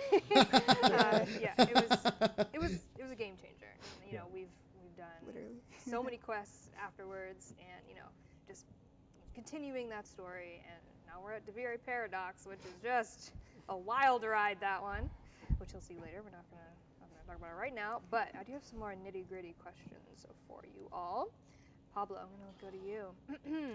How do you approach reworks in Warframe, considering we now have 49 Warframes, not counting primes, we've got bosses, enemies? How do you approach a rework? It sort of depends. Sometimes, like, we actually just did this exercise, like, literally 3 weeks ago or something. I asked part of the community to look at the usage for abilities and kind of look at, like, the bottom abilities. Because I wanted to consider, can I rework abilities without reworking frames? Just as a way to kind of speed them up a little bit in those reworks. My conclusion was I can't. A little more involved. Yeah, once I started looking at some of them, like, you know, some of the lower ones where, like, one of Grendel's abilities was really low, but then if I looked a little bit up, another one of his abilities popped up there, and it started feeling like, okay, well, I can't just change one ability. I have to, like, go in and do the whole shebang. So generally, it's kind of like that. I will sit down and I will play. I guess I can spoil that in the next update. There's going to be a couple reworks for Mag and Excalibur. Small for Excalibur. And the OGs. Yeah. It's been a while. Essentially, I was looking at the starter frames and trying to kind of make them a little smoother for newer players. That's kind of so. For example, that one is the first time I've approached it like that. Like I sat down to think, not like how would be the best way to use Mac, but what would be the best to change so that a new player can pick her up right away and play her without it being too complex, right? So, for example, she has that whole shrapnel mechanic that a lot of people don't even notice that it's there, just because there's like tiny little glowy things that most people don't, even like the description barely mentions them, right? So in this case, it was more about that. Like, how do I make it so that someone can just, because she's an awesome Warframe already, like veterans can play and destroy anything with her, so she doesn't need help there, but she does need help for like someone that's just starting the game. So the approach for this reworks was that, like just how does someone brand new pick them up, understand what they do, and work with them. But sometimes it's more about like, okay, well, what are the awkward edges of a frame that people don't enjoy playing with? You know, what is it that it doesn't quite work? Sometimes it'll be like their abilities are single target and our game is not single target. Sometimes it'll be like, you know, their energy economy is bad or things like that. So it kind of is very case by case basis, but generally try to look at their kits in more of a holistic way, like how will they play entirely? Yeah, and I think utilizing stats is important and very cool because, like you're saying, like not to say that no other Warframes are going to rework. Like you're saying, we're looking at Grendel. Like there's a bunch of Warframes on that list that we're taking a look at. Yeah, you look at stats and you're like, okay, one ability's most used. There's another one. Maybe that means I got to go back in and just kind of like give it an overhaul. So, and I mean, 9+ years of Warframe, a lot has changed in the game, and some abilities just don't get used. Like we took away Excalibur's jumping because everyone can jump now, like stuff like that, right? Like game changes, so Warframes have to change with it. So I think it's a very interesting way. We're gonna talk a little bit about the new war. That old thing that happened in December of last year. I don't know if you remember. New war anymore. It's not a new war anymore. It's an old war. The old new war. Matt. Yeah. So in the life of the new war, as we know it, very spoilers, Narmer-controlled world. Yeah. We're now Narmerized, if you will. From an art perspective, what was the process like to turn, our very familiar environments of Warframe into a more Narmerized, sentient aesthetic? That was fun. Fun. Oh no. No, it wasn't that. I'm joking. It was difficult in a way and easy in a way. I mean, easy in that we had a very kind of small palette of things that we wanted to utilize to tell that story. Difficult in that we were taking old levels, old tile sets, and then trying to put this element on top of that. And those tile sets were not composed. They weren't created with this usage in mind. Right. And so because the game's so old, because we like to reuse stuff when we can, when it makes sense to the narrative and stuff, we have to sometimes make allowances or sacrifices or look for more creative ways to, adapt those things to work with the new storyline. So that was a bit of a challenge. But we handled it in a way that was similar to anyone who played the game or has played the game from the early days. We had these fire ice infested versions of all of our levels, and we kind of used we didn't do anything really new there. We just used some of the kind of old techniques and tricks that we had done for that, but then tried to make it work for the storyline in the new war. Was it hard to take, like, if we look at Orvalis being what it is now, like that was an entire, like, just it felt like almost like a redo of the entire world, essentially. Yeah, that was interesting. Luckily, with a place like the Orvalis, there's a lot of technical stuff that goes on behind the scenes that allows us to do stuff with the visuals that really makes it a lot easier than it could be. It's the same level. You're playing Orvalis, in its regular form, and there's a few little knobs and switches that are flicked, and then you're playing it in the new war form. And same thing goes with PoE. We did a post-war PoE that players have seen, and that was a little bit more heavy-handed. That things destroyed. We had things destroyed. The path that you travel through as call. You know, that all exists there. If you play the early part of the game, you're going to see original PoE, and if you get to the new war, and then post-war, you'd be playing that version of PoE. So it was a little more challenging that way. But again, it's that like collaboration of technical design and code and art and everyone working together to try and kind of make that thing happen. Yeah, that's very cool. Pablo, New War. A lot happened in New War. Average 6-hour quest. There's a lot that went on in there. One of the common questions that we get when we do kind of those bigger quests are, you know, there's a lot of really fun things in them. You know, example, the New War. We had those cool puzzles. We had archons and stuff like that. What's the process like of taking something that wasn't really meant to be a mechanic and maybe changing it into a mechanic outside of a quest? I think there were like many, like I know as we were making the New War, there were a lot of conversations about like, okay, well, we're making all this new stuff. How can we then turn it into not something that you just play once and then you kind of move on? Obviously, being a live service game, we kind of need to come up with things that have replayability and that you kind of go back to over time. And, you know, without spoiling anything, you'll see a little bit of that later today. Ooh, I was hoping you were going to say that. You'll see a little bit of the fruits of that labor will come a little bit later today. And there's still a few things that we might kind of circle back to at some point next year, because there is a lot in the New War that was left there. But I've you know, a few surprises later today. Okay, I like it. More and more, I'm into it. Still on the New War train, Kaz. New War also introduced a hefty amount of weaponry, also Narmerized, very sentient-esque, of course. A familiar name to many, Liger. They designed the Ravarix Gunblade skin, and you kind of took it the rest of the way, kind of like what you were talking about earlier. What's the development process like behind taking a concept like, you know, a beautiful one from Liger and making that come to life in Warframe? Yeah. Well, Liger did a really great job. They always do such amazingly detailed concepts and don't leave a lot of room for interpretation. You're just like, okay, I'll do that. There's still room there, though. Once you bring it into 3D, there's a lot of new problems that arise. When you turn the object, does it look good from every angle? You have to see it from every angle. Does it look good from player perspective, etc.? So there's still room for interpretation there, and that's where I like to put in a little extra creativity in there. It's really fun to work from Liger's concepts, though. Liger's insane, crazy, far-fetched, but very Warframe concepts. Yep. Yeah, love Liger. All right, we're going to go into little Angels of the Zariman chat, shall we? Released this year, finally get to board that mystical unicorn that is the Zariman. We've made it. 9 years later, we get to board this ship. Pablo, where do you even begin to start designing a quest, characters, game modes, enemies, etc., kind of knowing the importance that the Zariman 10.0 has in the story? From the start when we were sort of, obviously, you know, a lot of the Zariman, like the look of it was developed from the New War, related to the previous question. But from there, once the aesthetic of the Angels was established, it became very clear that you needed to fight those Angels because they were super cool.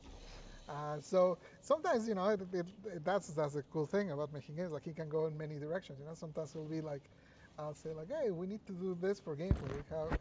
Let's figure out the art. And sometimes it'll just be like, you see some art that is super cool, and it's like, oh, shit, we need to do something with that. So what do we do with this? Throw it in there. But you know, the establishing of the Angels was very important. Obviously, you know, I think the first traces of speaking of the Zariman were probably like Rhino's lore entry, something like that in the Codex. Oh, I see what you're saying. Right, yeah, like yeah. Rhino's Going lore way entry in the back. Codex, like back in the a billion years ago. Was it Rhinos or was it on Numbers? I can't remember. One of those. Actually, I think maybe in both. Now that I think about it. No, en donde sale sí o sí anyways, es en Mag. you know, Eso sí sé. The En idea Mag sí of sale how the un Zariman poquito sort of el lore fit into de the world los has ángeles existed de for a long Zariman. time.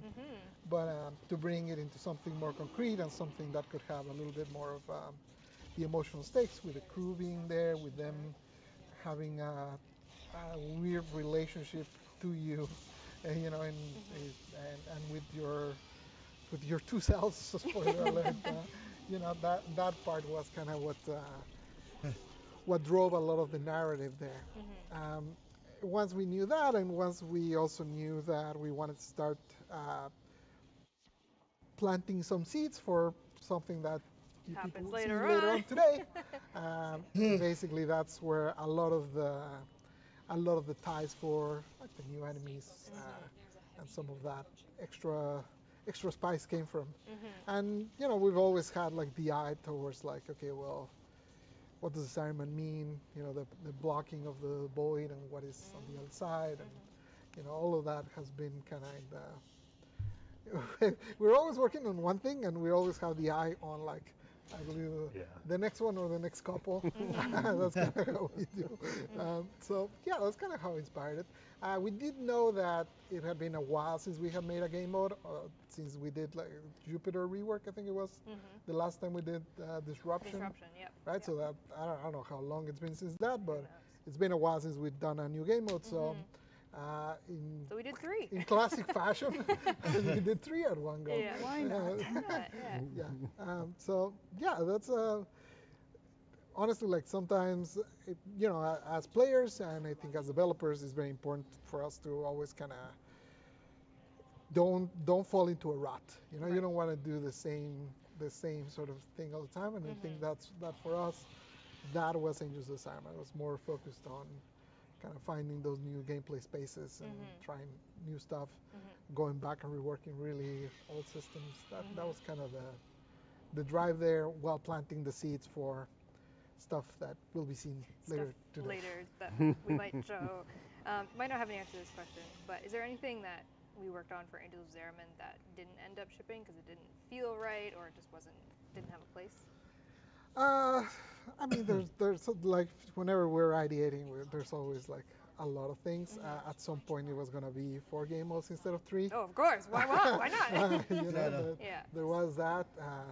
At some point, the Incarnate Weapons was a bigger thing that might be at some point, but there's always like a lot of.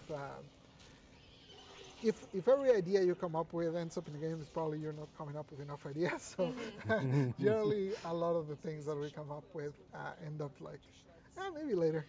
I mean, they're shelved and then they might come out. You never know. Yeah. It's always good to have a backlog of good ideas. Exactly. It never hurts. Speaking of Incarnate Weapons, Kaz, you mentioned before, there's a good amount of lore as well behind these Incarnate Weapons. Can you kind of share the kind of lore that we use to create Incarnate Weapons? Yeah, so a little bit of history there too. They originally started out as just security weapons, like Tenno-style ship security weapons, but I did a couple concepts and they didn't really feel very special, so then we decided to kind of pivot there and change them to more of like a ceremonial look, and kind of went a step further with that to make them come from like maybe specific trees or something like that. They're really special pieces of wood that they made into weapons that are too fancy to use. No one touches this tree except to make a weapon of it. Yeah, like it's supposed to travel with the ship as sort of a remembrance of home when they go to the new system and all of that sort of thing. And when I was doing the Incarnate modes, they have a little bit of like an animal influence to each of them. Like the tonfas, the void tonfas, are actually like a big horse shape if you look at it. I didn't even realize that. And the dual pistols from the shotgun, they're like a little like alien dog thing that's like ready to jump. I'm learning things today. I had no idea. Yeah, these were really just a blast to work on.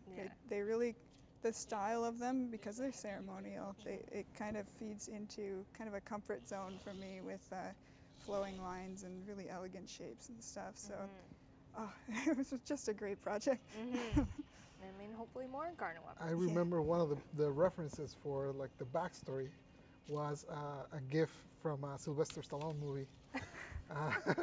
The one where he uses like cursing tickets to wipe his ass with. I can't remember what it's called. You know which one?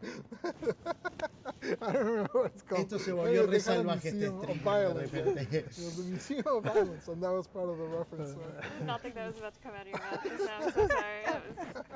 You're too funny.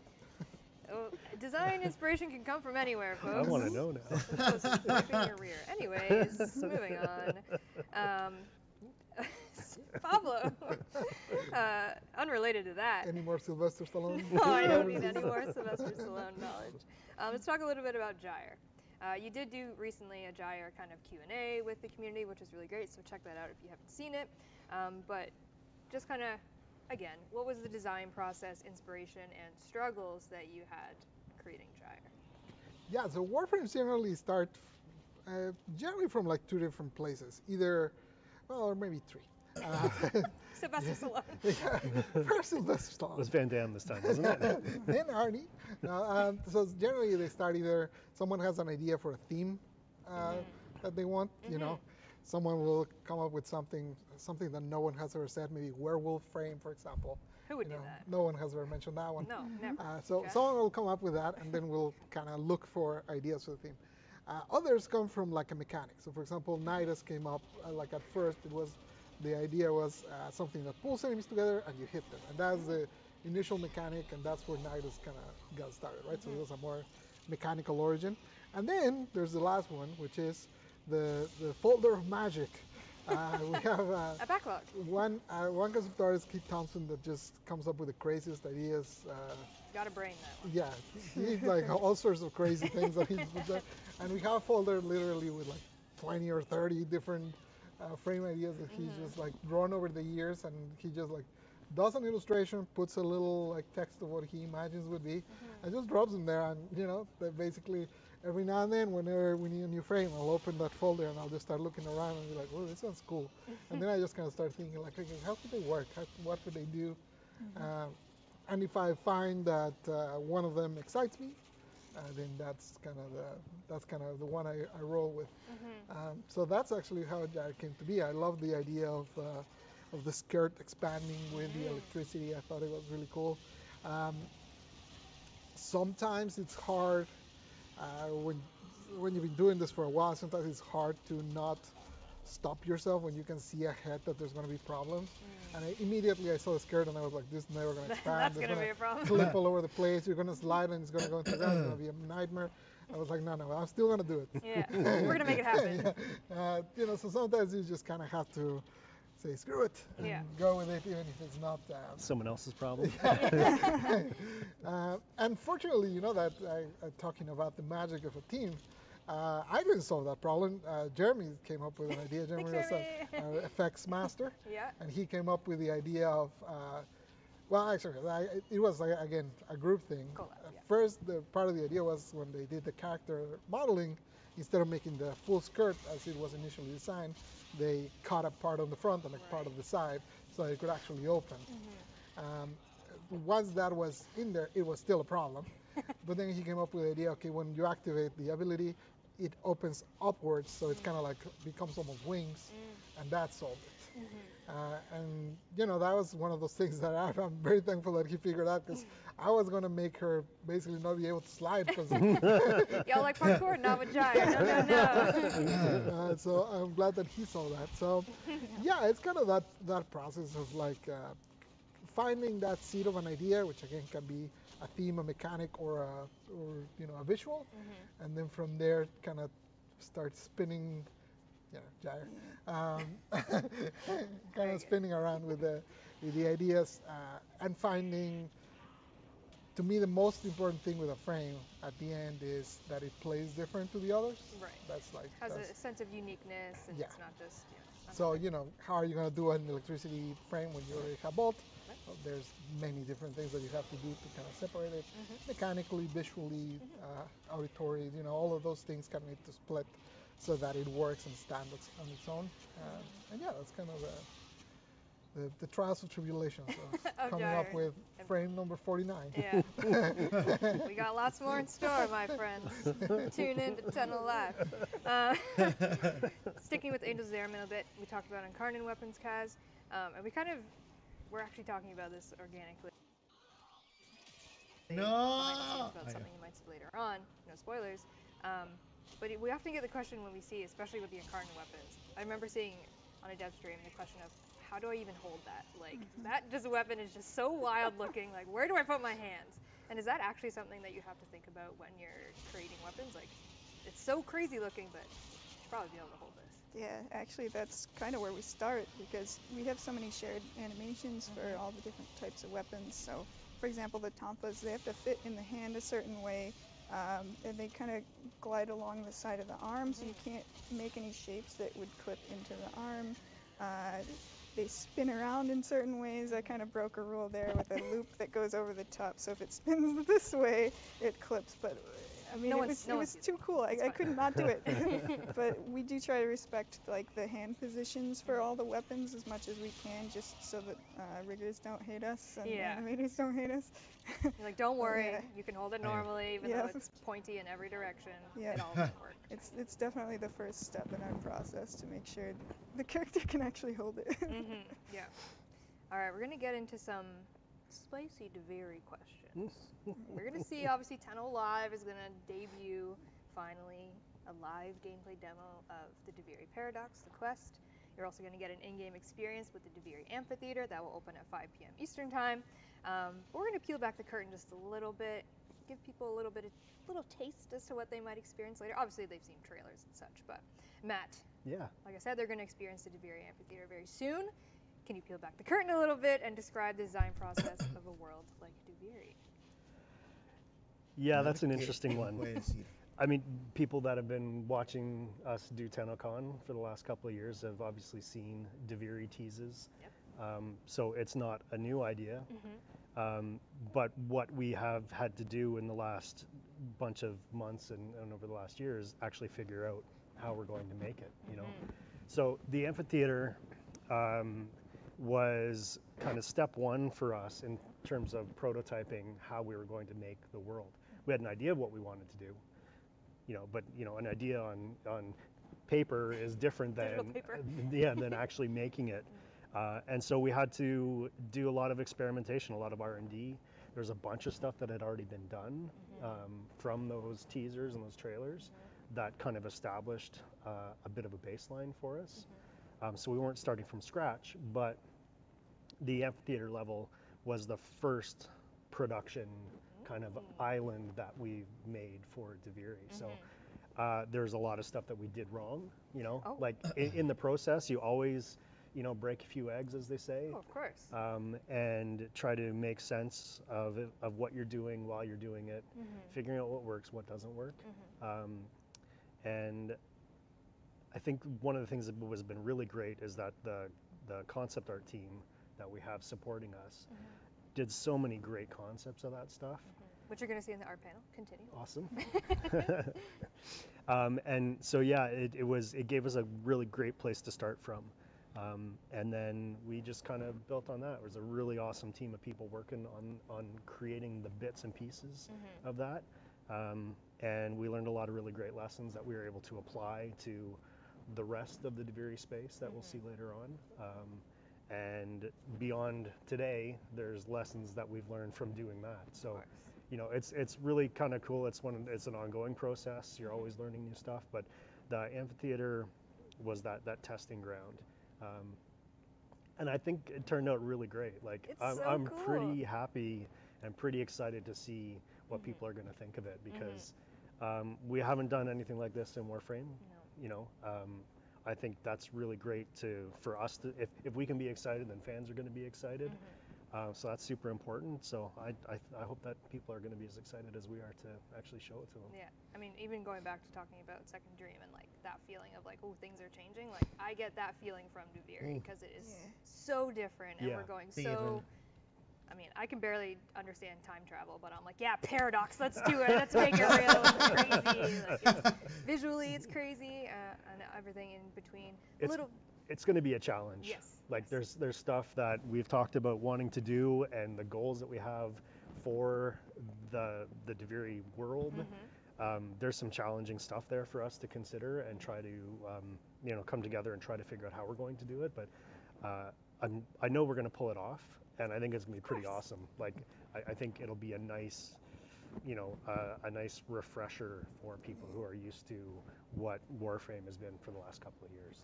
Yeah, and it's always fun with Warframe. Like, we've been working on this game, the same game, for a very long time, and when we get a chance to reinvent something in some way, it's refreshing for the dev team too. Like it's so much fun to work in these new styles. Like, oh man, the Void Angel stuff, the Duviri stuff.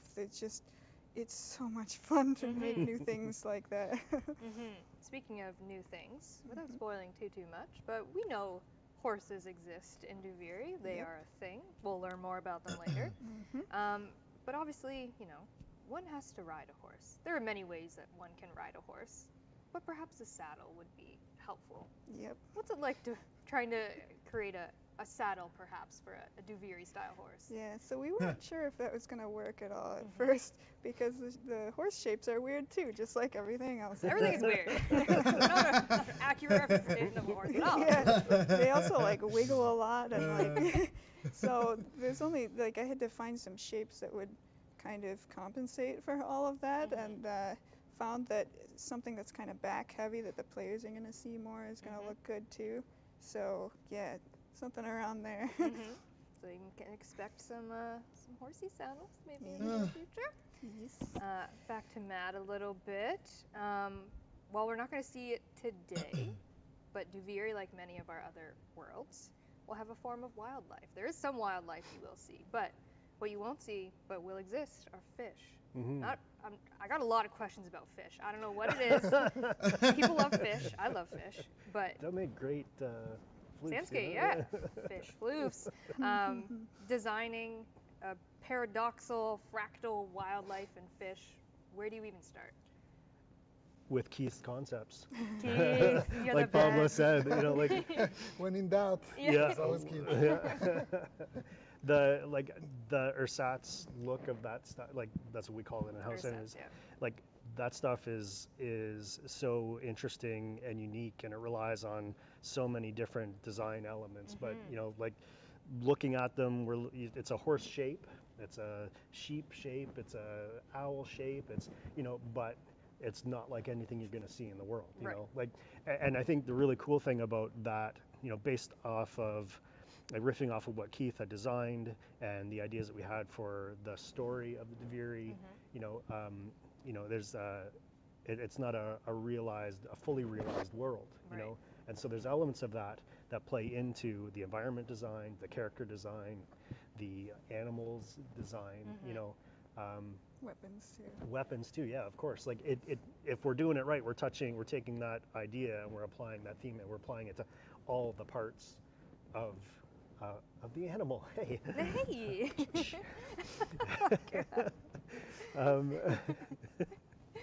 But yeah, so we're applying it there, and so we took that horse and we used the horse as the jumping off point, and we designed some fish. We're not entirely sure if we're going to use them. We're still trying to determine what the design goals are for the big picture of this, but because we know that's a part of the other open worlds, we just kind of started rolling with it. So if it's something we decide we want to do, we've got stuff ready to go. So we're using the same kind of characteristics and stuff. The horse have negative shapes, fractals. There's Swiss cheese. It's like Swiss cheese. You can see the inner workings. Yeah. It's not flesh. There's some really cool elements to those things that we're trying to apply to these other parts. So I think the ones that we have done so far, I think they're pretty cool. I'm pretty excited about them. So I saw Deimos fish already confused me because I'm like, what am I looking at? These things are wild. And then we go to Duviri and I'm like, what am I looking at? You're not going to see fish today, but you will eventually. Fish exist. Going back to it's true. I've seen them. It's true. They exist. Duviri, Pablo, how would you say that Duviri, without getting too crazy, how do you think it differs from our other open worlds? It was interesting when we started actually figuring out what is this. What is this? Is this Duviri? Like that meme on the internet? Yes, it's kind of like that meme. It is an open world in the sense that it is open, but it has the things that you're used to seeing in our open worlds. Bounties, fishing, mining, all of that stuff. There's none of that there. So expect it to be entirely a different thing. I don't want to go further than that, but essentially, it is a different thing. It's not, I think it would be it would be misleading to even call it an open world because it's more of a guided experience that we're going for. I don't want to get too much into That's details. okay. Yeah. All I can tell you is like, of all the systems that you're used to from our general structure of open worlds, none of them are present. I love like none of them are there. Yeah, essentially none of those are there. It's an entirely different take. So, Breath of the Wild is an open world, and what is 2077 is also an open world, but they have nothing to do with each other. It's kind of like that. I mean, this is what we're saying. Duviri's wild. You got some wild ideas. It's a paradox. It's a paradox. One of the things is obviously, 9+ years into a game when you find yourself and you say, okay, what is this going to be? And it's like, okay, well, it's like nothing else we've done. That's a challenge, that's fun, and that's, it's also kind of scary because obviously, the safe shore would have been to just make another open world. Sure. Right? But, But let's do we already something did a that. Who wants to do safe? Yeah, who wants to do safe? Not us. So we're actually 2 minutes away from being told to get off the stage because we've talked a lot. I didn't even get through all my questions, which I love, but I'm also kind of sad because they're really good. I do have a couple chat questions that Corey, thank you, back at home, grabbed for us. I'm just going to go through them real quick, and they're all going to be very vague. Any new Warframes coming up? Stay tuned. You're going to talk about the next Prime Warframe? Stay tuned. Where's Call 175? Where is the new War hack puzzles? Stay tuned. Yeah, I don't know. There might be some exciting information soon. A lot of those questions you will be very pleased learning about later on.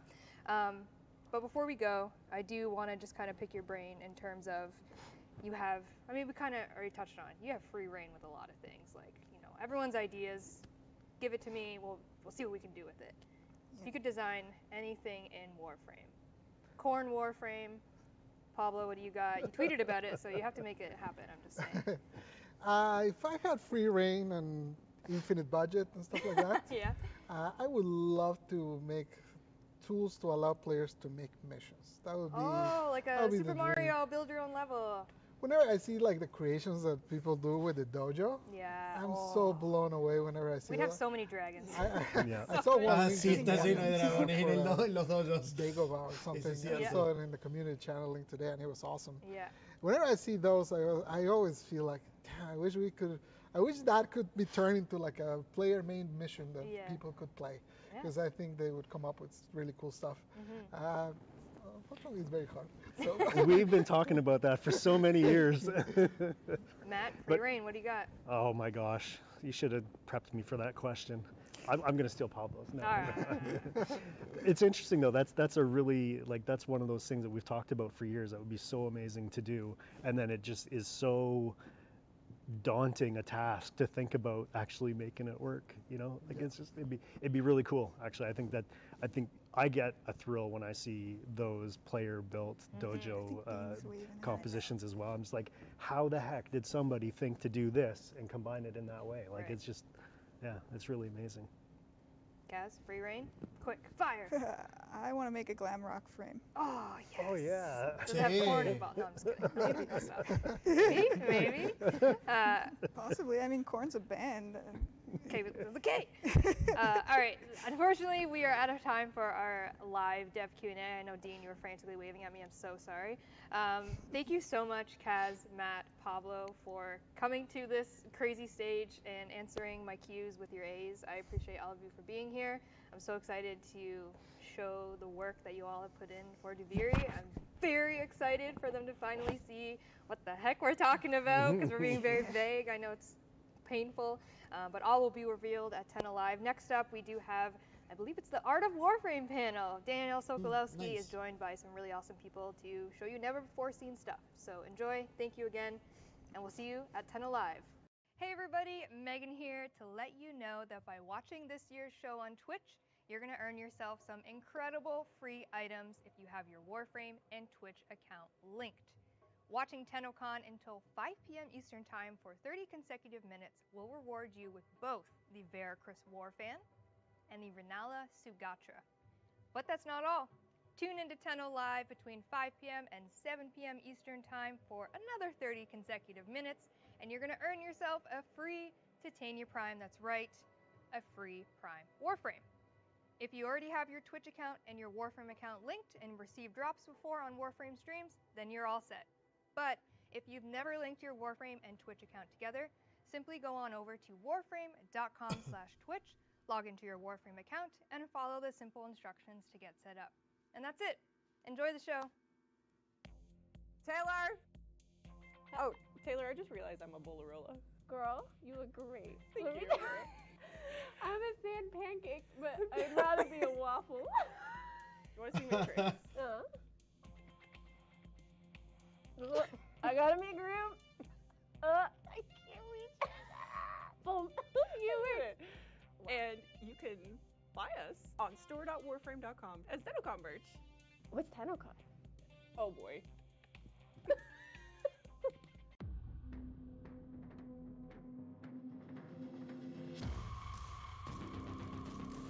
Ay, que se viene.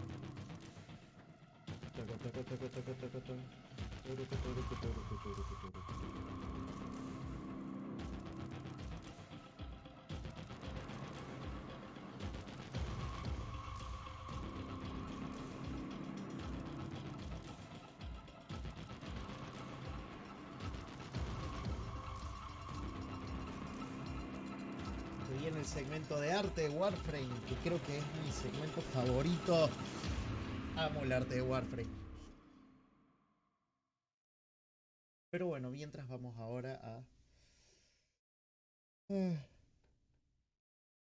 Demos was great because we had a lot of new enemies in the pipeline, which is great because, you know, more content for the players, more fun stuff to animate.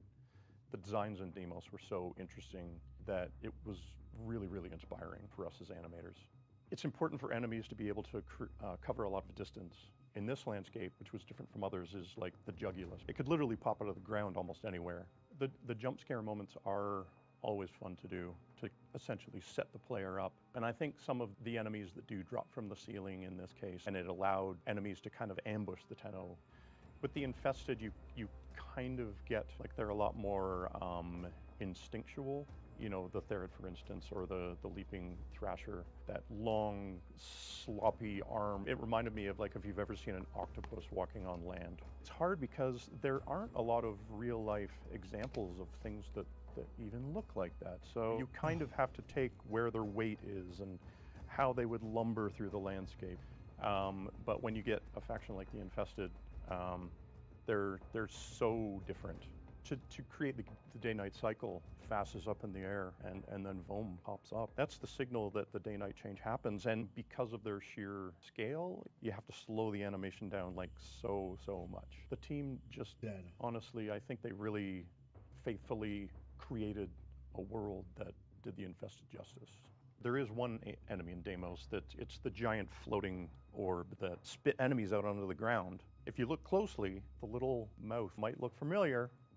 If you look in the back of the orbiter, that's Helmut's mouth. We took the whole orb and rotated it back 90 degrees, and yeah. No. Yeah. Kidding me? Yeah, no, yeah. Hey Tenno, Danny here. We're getting so much closer to unveiling some incredible surprises. Tonight at 5 p.m. Eastern Time, we'll be opening up the Duviri Amphitheater orbiting Earth. Me encanta porque ellos dicen esta noche, para nosotros plena tarde todavía. And very unique experience during the Tenno Live presentation. As a special thank you for joining us for TennoCon today, for the next 48 hours, you can claim a special operator and drifter cosmetic, the Stranger's Hood. This exclusive cosmetic is available right now on all platforms in the in-game market for 1 credit. Be sure to log in and claim yours. Bye, Tenno.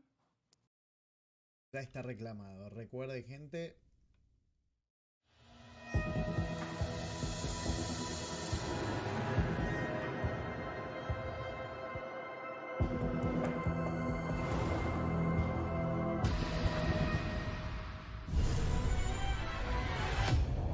Hello, everyone. Welcome to another pre-recorded panel.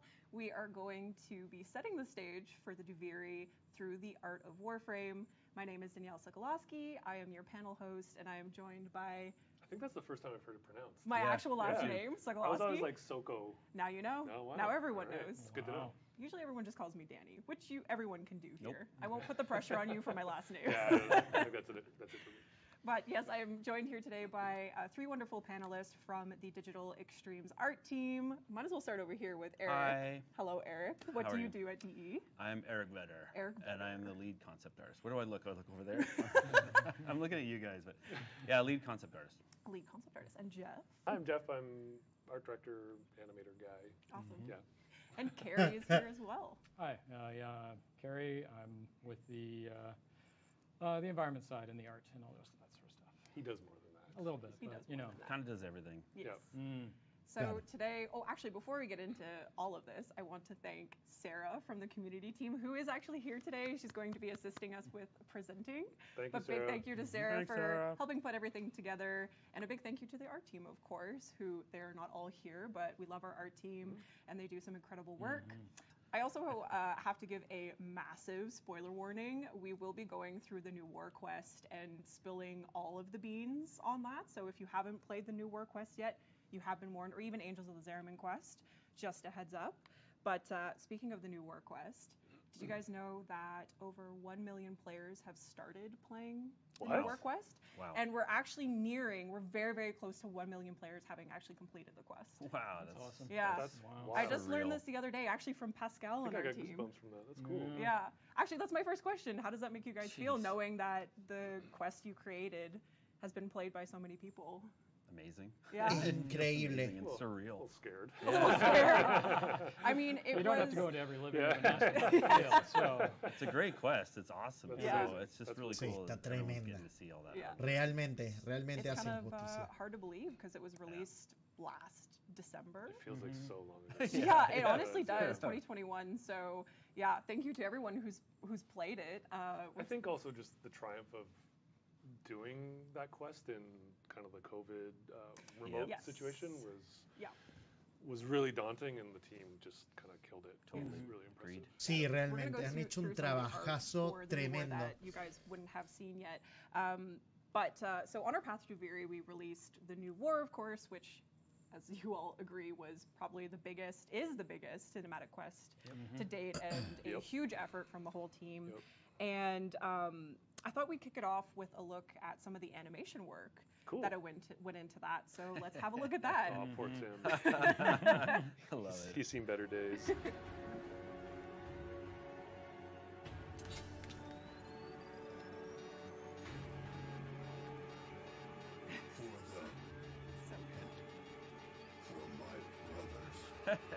That's great. Oh no, who's that big nerd? I just stand around and hold things. Throw Lol. You're like, I want to be Lotus. Yeah. This was that's so probably one of my Ay, ese es mi sueño. That was really fun to make. Ese es mi sueño. It's just so good. Hacer mocap. Creo que es mi I think sueño that's me, de... I think that's me laughing at them. It is, laughing. yeah. I think they each of those guys had to do that fall probably a dozen times. So. So, you've been stuck here this whole time? Not here, exactly. But yeah, stuck. You got bigger problems, right now at least.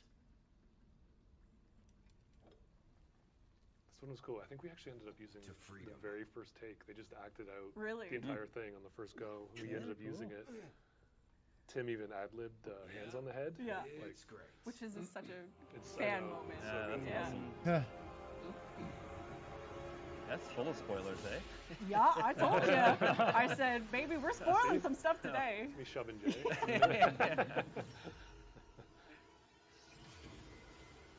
Dean, I think we'll have to put a big banner that says spoilers throughout the whole stream. Sí. Oh, yeah, especially. Yes. We'll see more of him a little bit later.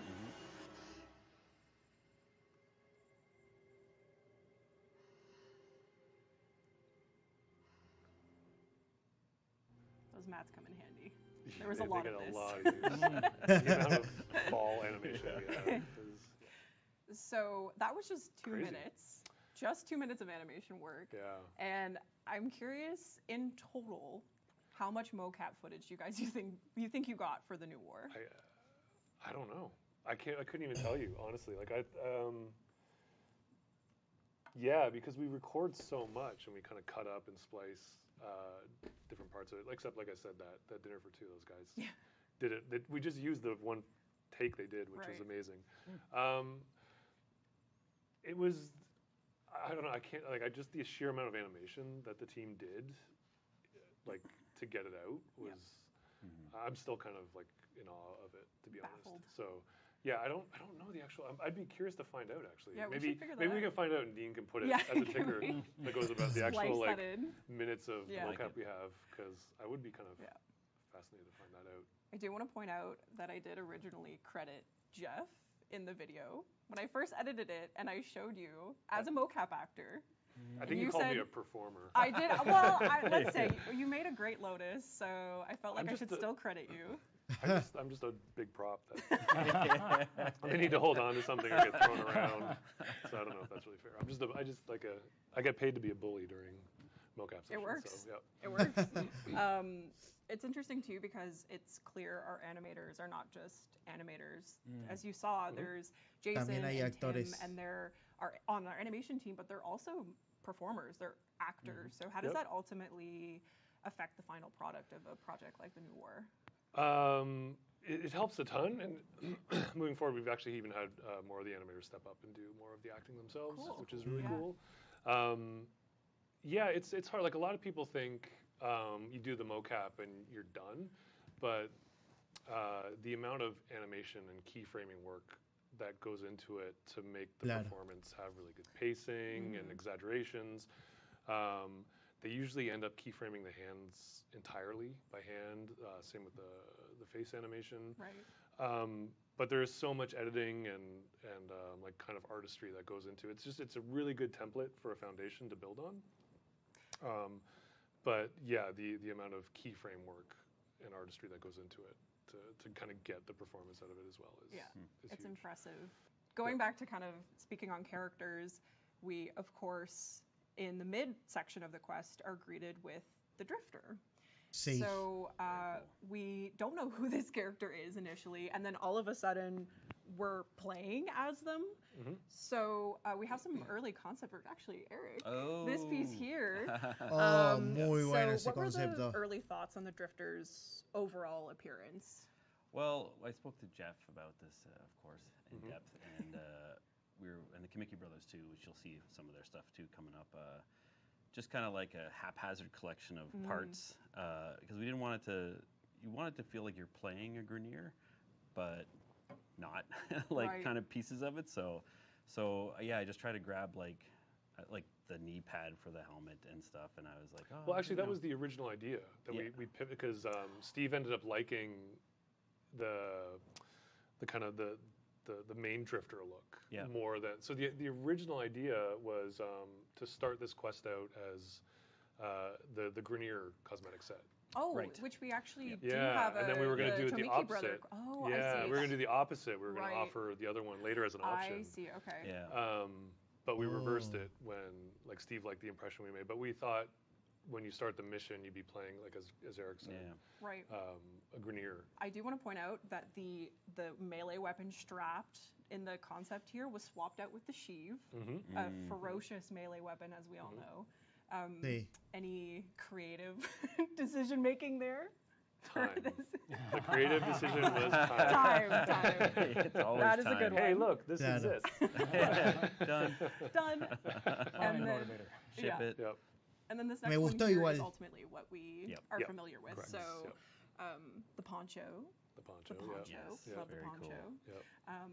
Also I see some little facial hair here in the concept art. That wasn't me. That wasn't you? No, that wasn't you? I might have inspired them because they saw me and they're like, yeah, he's pretty cool. Let's put that in the game. Right. That's probably not what happened though.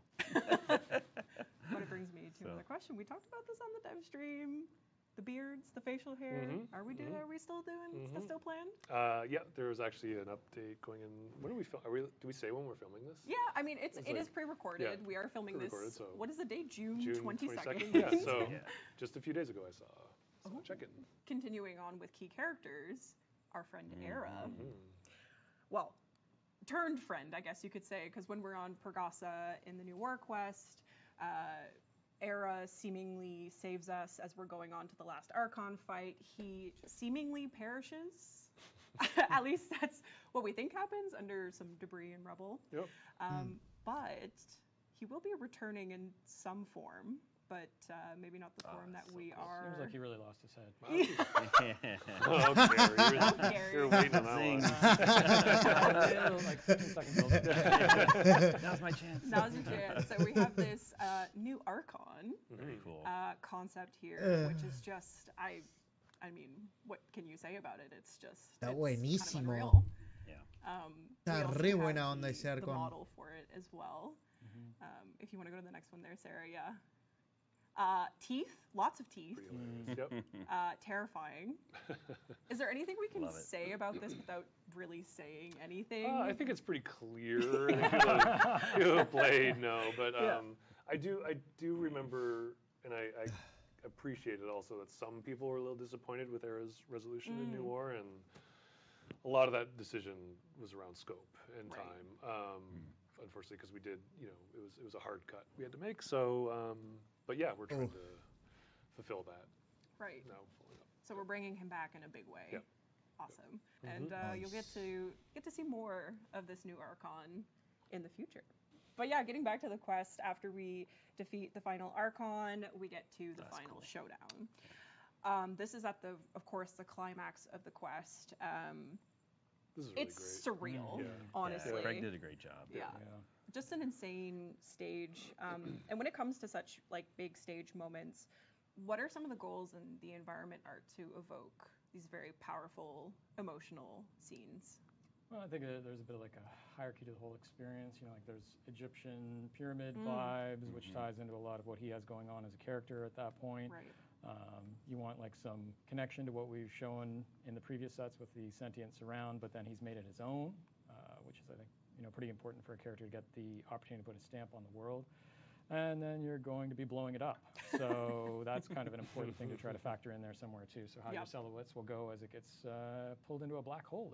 It's kind of a bit of a thing. Yeah. Spoilers, right? Yeah, spoilers, yes. Again, huge spoiler warnings for this. Spoil away, yeah.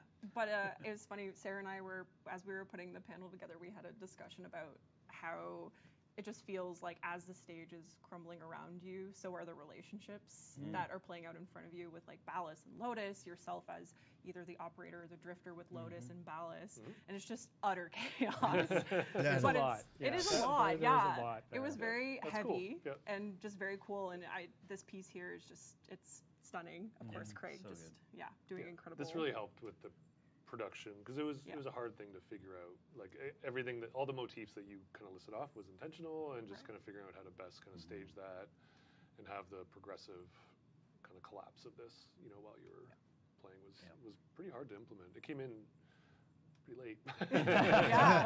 But considering lots of people doing really hard things. That one was late actually, but yes. Considering that it was such a stellar moment, and but that moment was not over. We defeat Ballas, and we have this almost moment of relief with her, where we're like, oh, like it's over. And then the air gets sucked out of the room, and the man in the wall appears, and we're just kind of like. There's a little bit of a company history of one more thing. So, that would be the one more thing in that case. This would be the one more thing. I'd also be lying if I said I didn't specifically look in the animation folders for Tim being hoisted up on a plank by you in the way that the man in the wall just holding enters. him up like you should have done like baby Simba. I'm holding up to him. Yeah, because that moment is just so it's completely unreal. And I think Daryl keyframed all that. I was going to say that would have had to have been. It was like he's a pretty limited character, like. For what he can do mobility-wise. He's a man in a wall. Yeah. But the new war was kind of closure of a lot of things, and we wanted to make sure that we kind of gave players a taste of what the. Sí, cerraron un montón de cosas, pero dejaron abiertas un montón de otras. Like when we first spoke of or said the name, the man in the wall in quests like the Chains of Harrow. I don't think people literally thought we meant a man in a wall. That concept has been hanging around for a while. So in our minds, it has literally been a man in a wall for some time. But to be fair, and usually Keith is on these panels, but you know, and it's people can see it was his concept that he did, and we just kind of like this was years ago, so we were just kind of talking over the idea and how to explore it, and he just tried one literal, and it was amazing. So you guys had the idea, and then he kind of brought it to life, and then it just stopped and worked. It was actually fun that a lot of players noticed the missing portion of him as well. Yes, which I wasn't gonna mention, but if you do look this is giving you a really good look at him as a whole, because in the moment in the quest it's very quick. It's quick, and people picked up on it. I was actually really pleasantly surprised by that.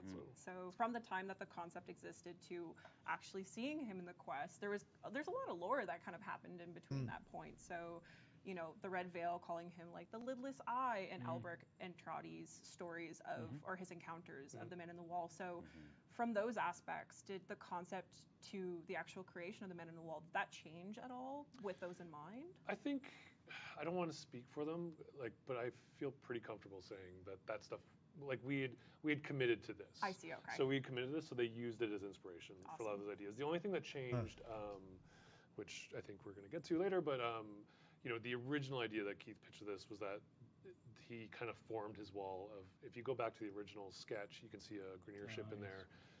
He kind of had collected lost ships in the void and made this form. So when we built it in 3D, though, we wanted to kind of tie it closer to how the void represents Duviri and things you see in. Which, speaking of which, since we're on the topic of Duviri, the void, kind of the unknown, this is a really intriguing piece of concept art, because it's not something that we actually. Can we compliment the title of this card, though? Sure, and like Sarah, yes. The grasp of the void. Really grabs you. It really does. It really does. But it's not something we've actually like experienced in the game at any point. So when I saw this, we're like, is this more symbolic than anything else? Is this like quite literally what the void looks like? Is this just an interpretation of how much it's affected the Zariman, like what we saw in Angels of the Zariman, and how is it one of many pictures that informed what the Skybox decisions were? Yeah, which we actually will see another picture. And speaking of kind of the Skybox art that was put together for specifically Angels of the Zariman, I think quite a bit of people noticed this when they were playing the quest as you load in missions, or even as you're just playing in the Zariman missions period. When you load into the ship, you see the Skybox, and there's this kind of picturesque situation behind, or I guess maybe beyond is maybe the better word, of the Zariman. But before we get into that, before we dive deep into Duviri, which I'm sure a lot of people are very excited for, we're going to do a quick intermission and look at some really incredible concept art. So here's just a look at the concept work that went into by the incredible Chomiki brothers. And I think this was totally their pitch as well. I don't think they were given any kind of, like, that's kind of the cool thing with deluxes, is that it kind of lets the internal artists and sometimes external artists, which is cool too, just kind of do like, here's our unique take on a Warframe idea. Yeah, whenever we have some time, which is not very often, but if we're waiting on feedback or something, I tell the team, hey, if you have a deluxe idea you've been playing around with for a while, or it's sitting on a shelf, bring it back. And so, because Ray sent me a big list of like, these are all the ones we can have for deluxe options. So yeah, they had this, and I was like, oh yeah, just run with that. That looks amazing. It's so good. I did actually have a chat with the Chomiki brothers, and they said they were really inspired by Ureli's kind of like playful anime style animations, which I know Pablo was gunning for. And I want to read this word for word from the way that they described her. They said that they have a passion for edgy tech, and they wanted to propel Titania's design into a, and I quote, dangerously pointy, aerodynamic, high-tech butterfly cyber knight. That's amazing. Well, they really nailed it. Successful. They did, right? Yeah. They did. We also have her, of course, her exalted weapons, the Dex Pixia, just bringing in that like high-tech style again. And her Duwata. Very cool. Yeah, and, I love that. That's amazing. they touched on every aspect of her, like even her razor flies in her razor wing got the treatment as well. So our cute little fairy lads are rocking the tech as well. Yeah, amazing work. Yeah, and then of course the sign Donna as well. Very, very cool. The next deluxe we've already shown. So cool. So this is really just a reminder of Liger's Zaku Deluxe, which we showed in the first dev stream at the beginning of this year, I believe. Oh man, we did? Yeah, I know, it feels like a lifetime ago, but this, I think it was the, what is it, the kintsugi? That's right. The kintsugi method, Japanese method of putting... Blending together with gold. Right, yeah. Repairing broken things. Yeah. So now, I said this was a spoiler-filled stream, and it continues to be, but for the sake of salvaging a major moment in the new War Quest, I'm not going to say anything beyond just, for those of you who know, you know. So Sarah, you can show this next slide here.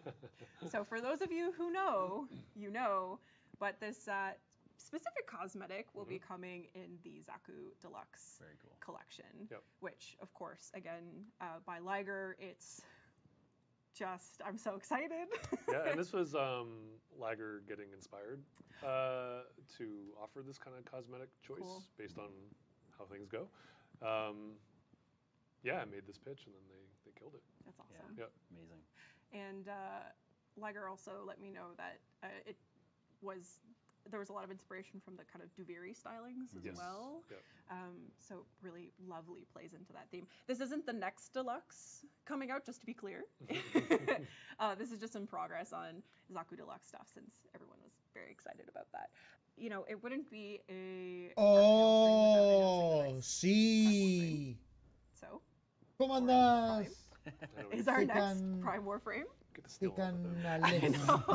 I'm only showing the Todo bien, por suerte. Acá andamos viendo la TennoCon, como muchos acá en Twitch. ¿Vos cómo andás, GK? ¿Todo bien? ¿Qué tal tu...? Me gustó mucho el diseño femenino de Zack. Sí, a mí también. Me encantó bastante. Pareció más lindo que el masculino. Y amo este concepto de Cora. Amo bastante su concepto, este concepto de Cora. Me parece re lindo. Incluso la deluxe es como que no le llega. Oh. Not so furry. Actually, we've gone away with the fur and we've replaced it with pointy golden things, but amo también, me encanta. Yes, Queen, yes. Se conectó un árabe ahora, sí. So we're gonna go back. Let's go back. Let's go back to some. We've had es más bien egipcia, me parece. There's no pressure in the intermission. There is no pressure in the intermission. Está inspirada en la diosa Bastet, que es la diosa gato egipcia. Que tiene un látigo y todo, pero... Así que supongo que es más que árabe egipcia. When you're working on it, was Duviri kind of in the back of your mind? Like, are we kind of... So, yeah. Not mine. No, New War was pretty much all-encompassing. Yeah. We knew it was the next step, of course. Yeah. And that's some of the things we were introducing here. We'd kind of revisit, I guess, and thematically have parts of Duviri for sure. Yeah. And then, of course, with Angels of the Zeremi, we literally get even closer to that point, which is why we're bringing the Skybox back here. And it only makes sense to go back to 2019. The Skybox guys don't get enough call-outs. This is true. They don't get enough call-outs. Yeah. They're so good. They're incredible. Absolutely. Yeah. And they kill it, and they often get crazy requests a lot of times for other ideas, and they're just the coolest guys to work with. They're so good. They're super talented. So. 2019 was the year, TennoCon was the event, and we debuted the Duviri Paradox trailer. And I just want to go through some of the concept art that kind of went into... I really loved working on that. So that entry scene, we have the man on the ground, we're like disorientated, we're not sure where we're at, and then this crazy creature comes flying above head. When I asked you guys what the right concept was for this, so there's actually two. Again, works by Keith And Thompson. the answer is yes. And the answer is yes. I thought that these were Yes. completely different creatures, No. but we have a cat dog situation happening here where it's a double-sided worm. That's right. Yeah. So Those are the jet engines on the yeah. So is there like a case where like they have completely different characteristics? Like do they have like purposes for being on one end versus the other? Like I'm just generally curious. No, not genuinely. There's jet engines on one end. Oh, you weren't lying. No, I'm literally, yeah. One actually is the back. One is the back. Yeah. Oh, yeah. okay. So we have the propelling jets. Yeah, that's right. Yeah. And then the one in the front is the I guess the attack, because it does literally have a. The previous image was the front. The previous image was the front, because it's got a. One underneath the chin. Tipo, no hay forma de arreglar. Yeah. Ese core es una árabe. And it Es is todo un like, árabe, it's sí. dragon Me gusta su estilo oriental. A mí me encantaría hacer un diseño de esto. Tengo muchísimas ideas, pero soy tan vago y no tengo herramientas para hacerlo. Me encantaría. Solo por el placer. He hecho muchos diseños de Zephyr, sobre todo, siendo mi Warframe favorito. Man, I had a lot of fun working on this. Which is, It's actually. funny to revisit. I know, sorry to the community, it's been so long, but. But we're here talking about it now, so. It's a couple of years. Yeah. Better late than never. Better late than never. So we have the Dax Soldier, again, another original piece by Keith Thompson, and just. Wild. Yeah. Yeah, so there's like a bit of an incomplete theme that kind of goes on in a lot of the Deviri aesthetics, so that's why you're kind of seeing portions of these concepts are kind of exploring that. Which we see a lot of in the later concepts we'll show, kind of the fractured nature of things. Yeah, and if people look at the horse again and stuff like that, there's things we showed. Yeah, I guess, Eric, from your point of view, just working with the concept team, it seems like there's a lot of freedom from Digital Extreme side to let our artists kind of work off of whatever their comfort levels are. It's because they're waiting for feedback.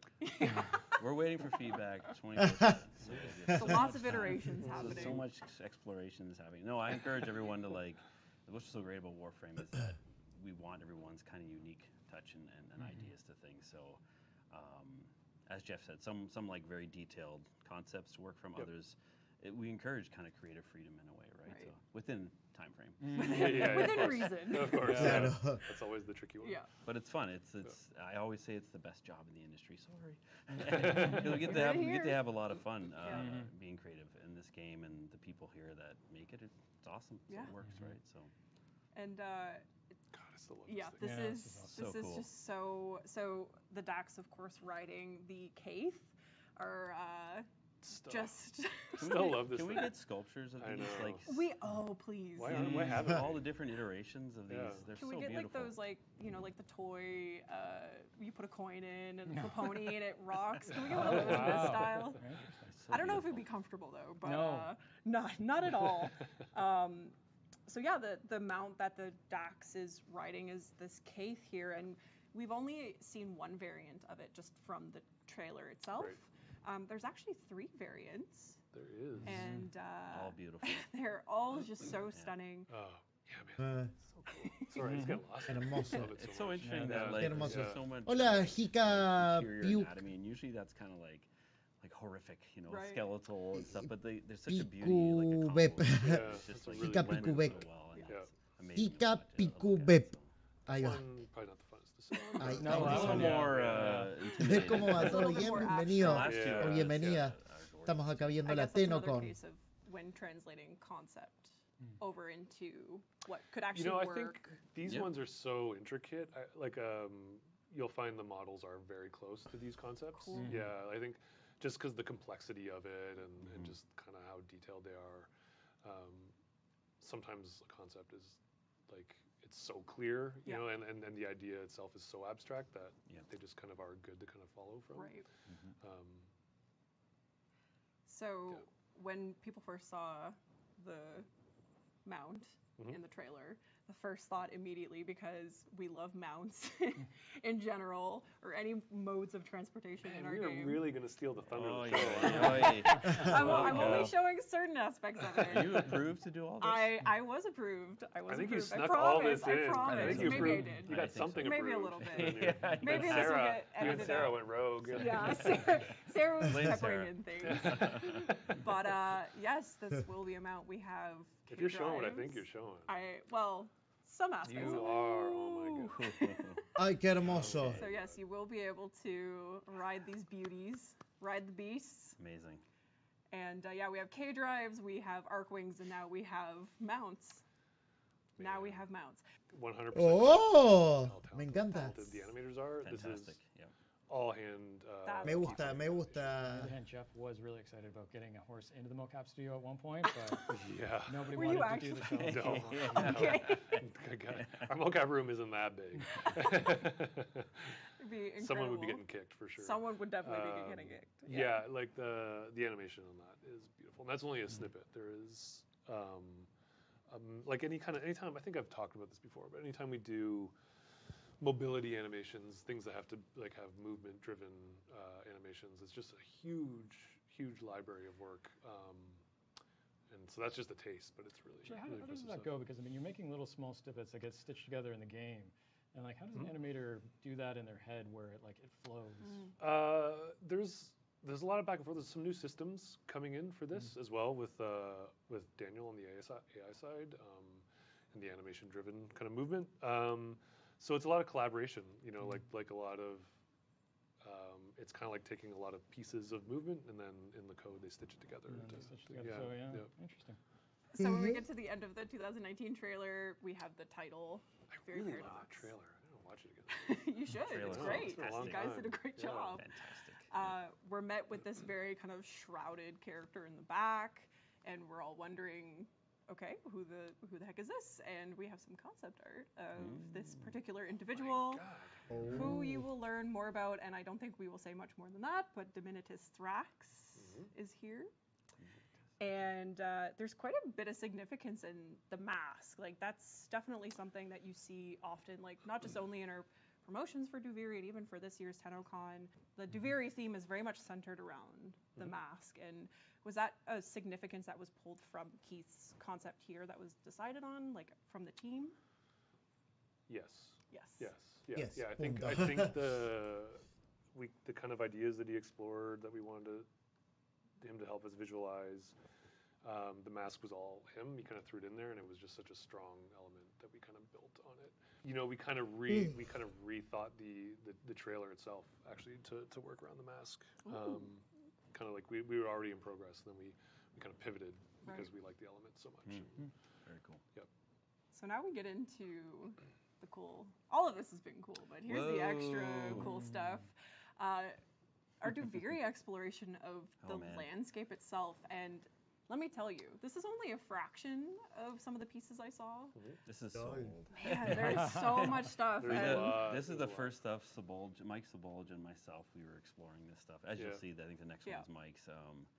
But yeah, this is still relevant though. Yeah, which is really cool. It's been, I think, 3 years plus, right? Yeah. So, but I remember talking with Jeff. You kind of explained it to us, like you wanted the ship to come in and like it would build this land out, like it would kind of spread from it and create land masses. And there were these big tower ideas that were discussed as well. They'd move across the land, and so like this next one I did, I was trying to build upon that idea, and yeah, you had some really cool ideas for that I know we kind of went away from this, I think, so a little bit, but there's still some nuggets in there though. Yeah, some elements like I think the old idea was because it's a colony ship, that it has some emergency tech in it if it got stranded, that it can kind of do its own terraforming, which is why it's kind of fractal based. It's kind of like this world built on math, and then it gets corrupted by the void as well. So, right. Yeah. It's clear as we go through these concepts, like even this especially, like it has gone through so many different styles and artists, and just the feelings that it evokes and the questions that you start asking yourself. Like this is, I would say, pretty far from what we saw in the Oh, yeah. trailer. So what was kind of the goal with this one in particular? Oh, geez, I think it was like, if you can kind of see in the back, Muy loco. like the big like circular dome was like you're close to the ship, so things that were closer to the ship had more like definition and stuff, but still were weird. And we looked at like Dolly and these other kind of artists as reference and stuff, and I missed the mark with this one, but it was neat. It's gonna sound like a dig, and it's not. But the great thing about concept though is that sometimes you have to see what you don't want. Exactly. No, 100%. Interesting, yeah. 100%. And so I think this was like one of the first ones Eric did, and he kind of went off the idea of the fractal construction and just kind of threw this out, and we were like, yeah, we'll never be able to make this. For sure. It's really good to get that down at a beginning stage before you're in. But it also kind of sparks conversation, and you get really good feedback out of it, and you kind of build from there. So you might take like a corner, a little piece of a section, going, that's kind of a neat pattern system. Let's apply it to the next thing. Like legitimately, you do in concept art, you kind of want to see big ideas. Yes. You know that you can kind of you kind of have to reject, but early big ideas. I always send Carrie huge big ideas way too late. While you're waiting for feedback. Yeah, while we're waiting for feedback, obviously, we're sending big ideas. I guess that's a good question too, Carrie, for the environment team. When you see these concepts and you're going, the environment team would not see that concept. No, there'd be several layers of protection.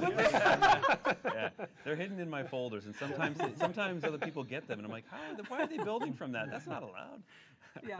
So is there really? There's a lot of kind of like, seeing these pieces and picking and choosing some elements that maybe you want to retain. You take chunks of little bits, and then what we can do, and then what evokes, and then you kind of come back to some things much later when it's like, okay, this problem was partially solved then, and then you can run it down to a degree. Like, you're not looking to burn through idea after idea. You're trying to get to one place, but at the beginning, there might be something here, here, and here, and then you're kind of going that way, and then maybe there's a nugget from over here. And to give those guys also their due, like you kind of have to rely on their expertise with building the stuff to realize something that works in a concept isn't going to work in 3D, and then they have to kind of problem solve and figure out how to kind of interpret it, and kind of make it into a system.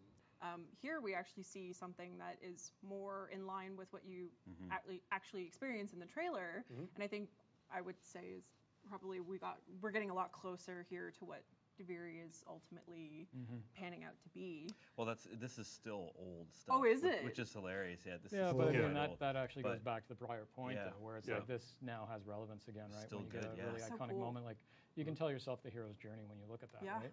Absolutely. And again, you see kind of these. Now that we're talking about it, I am seeing these elements being pulled in, and of course, like the idea of the paradox is very clearly communicated here too. Also, just the level of kind of absurdity, and we almost have it looks like it's like an elephant graveyard in a way, like this especially this, and even when we saw on like the Kaith mount, like we see him kind of sitting in the back there. The horse kind of, I think, the horse kind of like was the aha moment for Duviri. Honestly, like before any of this work was being done, I think. Is that right? The horse kind of came in and it kind of dictated a lot of. We pulled a lot from that. It's always difficult too. Like, how do you take something that is that organic and that crazy, and then take it into the size of a world?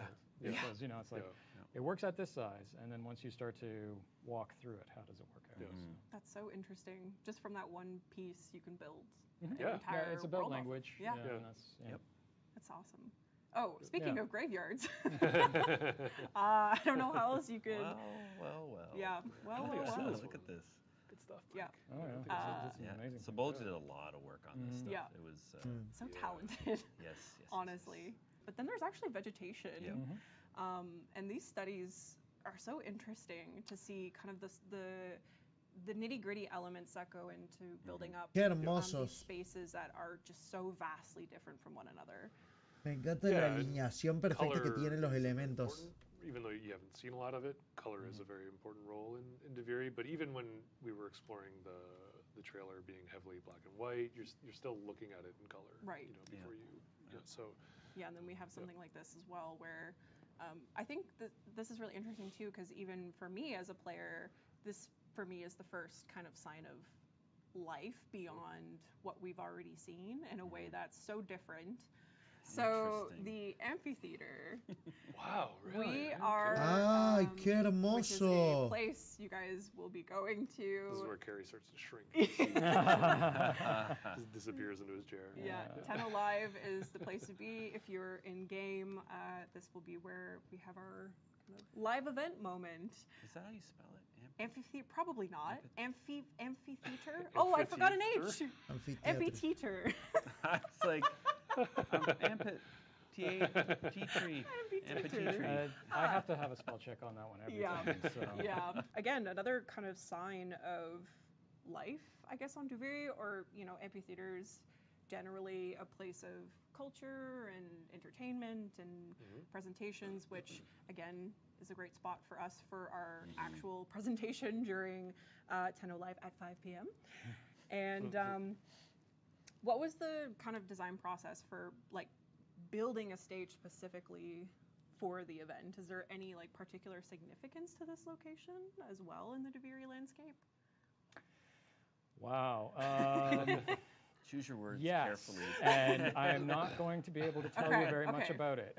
We'll keep our lips sealed, so they'll just have to wait until I think they're that actually... would be the right one in this case. Yes. Okay, perfect. Bombastine, another character you will be meeting. Won't say anything really more than that. You'll just have to experience Bombastine come the live event. Yeah, and just to speak to how long these concepts have been going on for, I think he was done before the horse was. Oh, wow. So that's why. So the team that's working on Bombastine now, we kind of have to circle back and kind of like there are very similar aspects to this design, but it's been updated a bit. We see, and is this the updated? Yeah. Awesome. And then there'll be updates to the update. And then there'll be updates and updates. Yeah. Nice work by Marco again. And that concludes our segment on Duviri. Wow. So I know we kind of blew through it. So you don't have to watch Tenno Live anymore. I know. I just blew it all out of the water. We're the new Tenno Live. Yeah. Is there anything more you guys want to say about the process of building something that's been discussed and kind of thought about from the players since 2019, really? Just that it's been a lot of work, and Carrie's been a real champ. He's doing a great job on it, and Jeff's feedback has been great. Even though you're waiting. Even though we're waiting. On it. When it comes, though. Yeah. I think it's always just about the team. Yeah. Like the team kind of go there. The team right now is just. You know, they're working on it right this second. Absolutely. You know, and like. If my phone was allowed to buzz, it would. Never a dull moment with the team. So. Yeah, everyone's doing such a great job. Start to finish, it's amazing stuff. Yeah, it's very impressive. It's really cool to see the process, and thank you for sharing the concept work and approving it, which I will say there was approval for these things. Jeff is shaking his head, but... Sarah just ran through me when I sat down. She's hiding. She's running out. She's running away. She's saying goodbye. I don't want anything to do with this. We do have one last reveal. But before we get into that, it is a special segment with myself, Eric, and a special guest. But before we get into that, I want to thank everyone here. I think we are. Wow. Goodbye. Wow. Very welcome. Scram. Scram. But I appreciate you guys coming out today and doing the art panel every year is just such a joy and awesome. And presenting huge the thanks work. to you and Sarah. Sarah, of course, Sarah, Dean-ish. Dean and the team. But all we had to do was show up and take credit. Yes. So there you go. That's true. There you go. But we appreciate Thank it. you for making it easy. Yes. And we appreciate all the hard work on the art team. There is a whole cast of just incredible talent at DE, art team and beyond. And it's always such an honor to show everyone's work with the community and get people excited for these things. So thank you all. Absolutely. And we're going to get into this one last segment. So see you all in the amphitheater tonight. See you all there.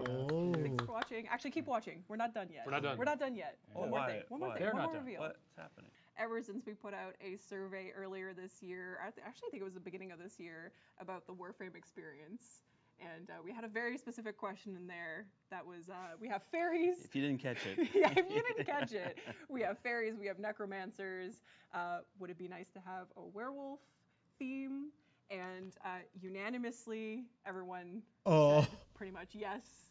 So we are here today with a very special guest, a comic book legend, founder of Airship Syndicate Studios, Joe, we hear him in the back. Joe Madureira, Hey-o. also known as Joe Mad, is here, famously known for your work on the Marvel comics like Uncanny X-Men, the Battle Chaser series, as Eric here is so proudly displaying, and the Darksiders games. And we are lucky enough to have Joe here today to talk about the process of putting together a really rad Warframe that the community has been asking for. So, hello, Joe. Welcome. Thank you for joining us. Thank you. It's great to be here. Thanks. Yeah. Awesome. We're really excited. We're here to discuss the opportunity that Eric and the team here at Digital Extremes had working with Joe to bring to life a wolf-themed Warframe. And we have some concept work here, just kind of some progress shots of that whole experience. So we're going to go through that today, going to ask some questions, and we can get started. Why don't we start with some early work we have here? Sure. Sounds good. Yeah, I guess Joe could speak to these, of course. Yeah, so, I mean, from the onset, Bien. I was super excited, you know, both because Re quiero ese Warframe. Warframe and all the awesome designs of the frames, but I also love monsters. That's really what I was drawing. When I was a kid, I was just fascinated by creatures, dragons, dinosaurs, whatever. And so, you know, werewolves, vampires, anything like that, it's what I get super excited about. So obviously this combination was something I was all about it. Like, as soon as I heard about it, I was like, I want this. And the tricky part is, you know, how werewolf to go, you know, how wolf is to wolf, and still fitting within Warframe and putting that sci-fi spin on it. Yeah. So there was a lot of exploration. Igual me we gusta did. mucho Eric, el concepto. Está re bueno. contributed a lot as well and kind of helped keep me in like on the right track. And so we just played around for a while and tried different things and figured out so cool what worked. So it's been super fun. Yeah, it's gone through a lot of changes, absolutely. Yeah. So. And I guess the werewolf theme, like as a whole, has had so many permutations over the centuries, like a traditional like lycanfolk, you know, these fantasy stories. So what was the process of kind of, you know, as you mentioned, Joe, reinventing this well-known, well-loved theme and a character into a game like Warframe, which is very sci-fi?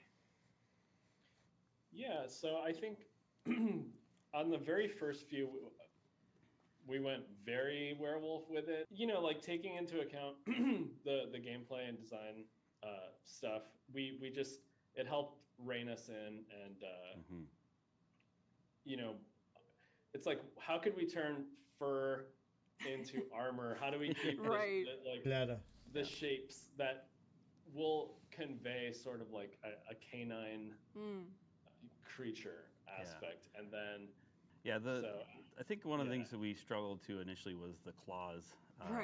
We were told no more claws because we had Sevagoth, we got Garuda, and well, even and Valkyr was kind of like the one we had to kind of stay away from as much as possible. Which of course we drew claws and everything we had, but then we started to pull it back. I did this weird insect thing here. Yeah, I think there's like a joke that I just put faces and teeth on everything, like especially when I was working on which is literally what we're looking at right here. Lots of faces and teeth. Yeah. So I was like, let me just do my thing and put faces and teeth all over this thing, and then it kind of helped. You know, it's like, hey, okay, what if they were more wolf-like faces and, you know, like they articulate and the mouth's open and stuff like that. And that kind of started to push us in like a cool direction. Right. Again, it's always more fun to start crazy and then dial it back a little bit. So I wasn't really taking into account like, hey, is this giant shoulder going to block the targeting reticle? But as we're, you know, working the design aspects in a little bit more game design, it's helping take shape a lot, as you can see, and I think we arrived at something that hits all the right marks, hopefully. Yes. At least for us, but it's really the cool. players that get to decide. Yeah, this is gonna be dope. The idea of like, well, I don't know if we could speak to the abilities, we better not, but still in progress. Still, but, a lot of this is work in progress. We can talk about like the elements of like a wolf or werewolf theme that we kind of honed in on in terms of design. Yeah, specifically the bite, and as Joe said, there's like mouths and faces on everything. So we definitely kept this up, and this is really cool. So yeah, basically like if you touch any part of her, you're probably gonna get bitten. That's like dangerous everywhere, and like because of her agility and like again like leap, just things that like I wanted to keep her like agile looking and lean and fast. Yeah, and like a hunter. She's very much like a hunter type character. So like so cool. Speed and agility and stuff like that is kind of what I was pushing for, and like threat level. I feel threatened. And that tail that you've thrown in there, like that's like an energy tail. So it's not fur. We're allowed to do that. We were told it's okay. No fur, but energy fur tail. Energy. Yeah, we can kind of have. We're in the clear. And one thing we had to consider too is that this character is holding a gun and shooting and weaponing. So it's like that kind of also had to informed the designs a bit too, right? So loving monsters in film, and like I would buy all the Fangoria magazines when that was a thing, like back in the day, like horror movie like effects and stuff like that. I've just always been like a huge fan of monsters, so I'm sure all that stuff is in my DNA, and you know a lot of it is kind of what inspired Darksiders as well. Awesome. Back in the Vigil days, it's like, you know, having monsters and demons and like bad guys basically leading the story versus, you know, your typical happy hero types. Yeah.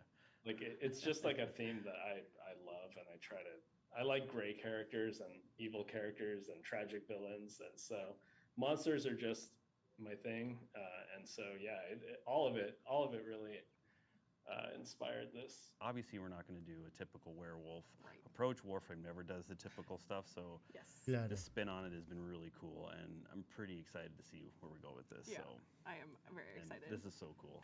It will not be the next Warframe, just to be clear. It will not be the next Warframe. It still needs some love, and it still needs to actually, you know, get made. But still work abilities to come, but those will be future dev stream conversations that the folks can look forward to. I think once the art team me gusta. ¿Qué tal el Warframe este? A mí me gusta bastante. Totally. Me habría gustado que fuese masculino, pero ya hay varios Warframe masculinos, así que the audio team guys, they're gonna be super stoked for that as well. We're gonna get, I don't know, we're gonna get some howls. Yeah, Sarah, do we have some howl effects? Perfect. I don't know if the weakest howl I've ever heard. Ow! Oh, there we go. Yeah. So I think not only, I think our team will have a really fun time with it as well. Well, I'm just trying to picture like, because most times when we release Warframes, there's like a weapon that we ship with it. True. An accessory. So like, what do those things look like that? I know we tried to play around with maybe some weapon ideas in the early stages, but we were just really trying to focus on getting like an initial look to get going in.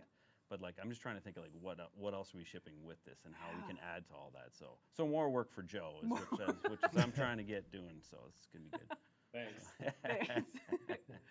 Yeah. Is there anything else you guys want to talk about for the process of getting here with the WARFRAME before we? No, I just want to do this more. This is awesome. Like working with Joe was great, and it'd be cool to do more of these things. Yeah. So. Unless I ruined it, but no, it was super fun, and I'm happy that I got to be a part of this, and thank you guys. It's an honor. I can't wait to run around the game. Yeah, totally. With her, so. Absolutely. Yeah. Thank you so much for working with us on this and taking part of this for our TennoCon art panel this year. We thought we'd end the art panel with a bang with a new Warframe announcement designed by, of course, Joe Mad. And yeah, it's a very special event for us. I think internally we're all very excited as well. Like, we're like, yes, it's finally happening. So thank you, Joe, for also making our vision and our excitement for this come to life. And yeah, I guess we can sign off here for and head off to other segments during TennoCon. So thanks again, Joe, for joining us. Thank you, Eric. No problem. Sticking around. No problem. And again, thank you for watching the art panel for this year, and we'll see you in the next segment and during Tenno Live. See you there. Bye, everyone. Bye. Hey everybody, Megan here to let you know that by watching this year's show on Twitch, you're going to earn yourself some incredible free items if you have your Warframe and Twitch account linked. Watching TennoCon until 5 p.m. Eastern Time for 30 consecutive minutes will reward you with both the Veracruz Warfan and the Renala Sugatra. But that's not all. Tune into Tenno Live between 5 p.m. and 7 p.m. Eastern Time for another 30 consecutive minutes, and you're going to earn yourself a free Titania Prime. That's right, a free Prime Warframe. If you already have your Twitch account and your Warframe account linked and received drops before on Warframe streams, then you're all set. But if you've never linked your Warframe and Twitch account together, simply go on over to warframe.com/Twitch, log into your Warframe account, and follow the simple instructions to get set up. And that's it. Enjoy the show. La verdad que bastante lindo el concepto del Warframe nuevo, que todavía no está confirmado cuándo, pero...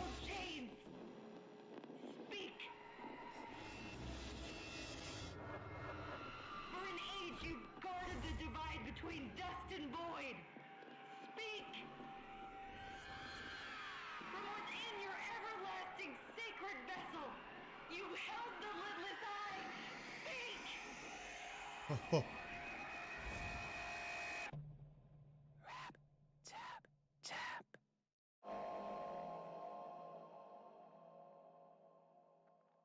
Qué áspero. One bizarre way is to compare it to a sitcom.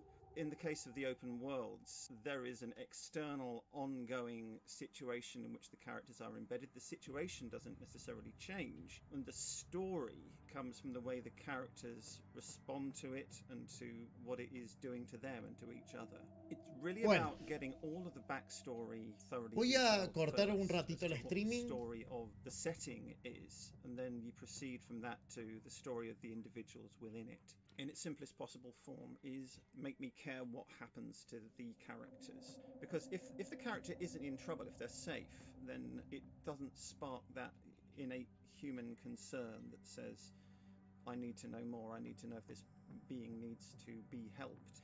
Example, father is trying and spectacularly failing to protect his family. I know this looks rough, but we're going to get through this together, but nobody takes a blind bit of notice. But it also informs the situation when the Tenno show up, because father was like, I couldn't be any use to my family. Maybe here is somebody to whom I can be of use.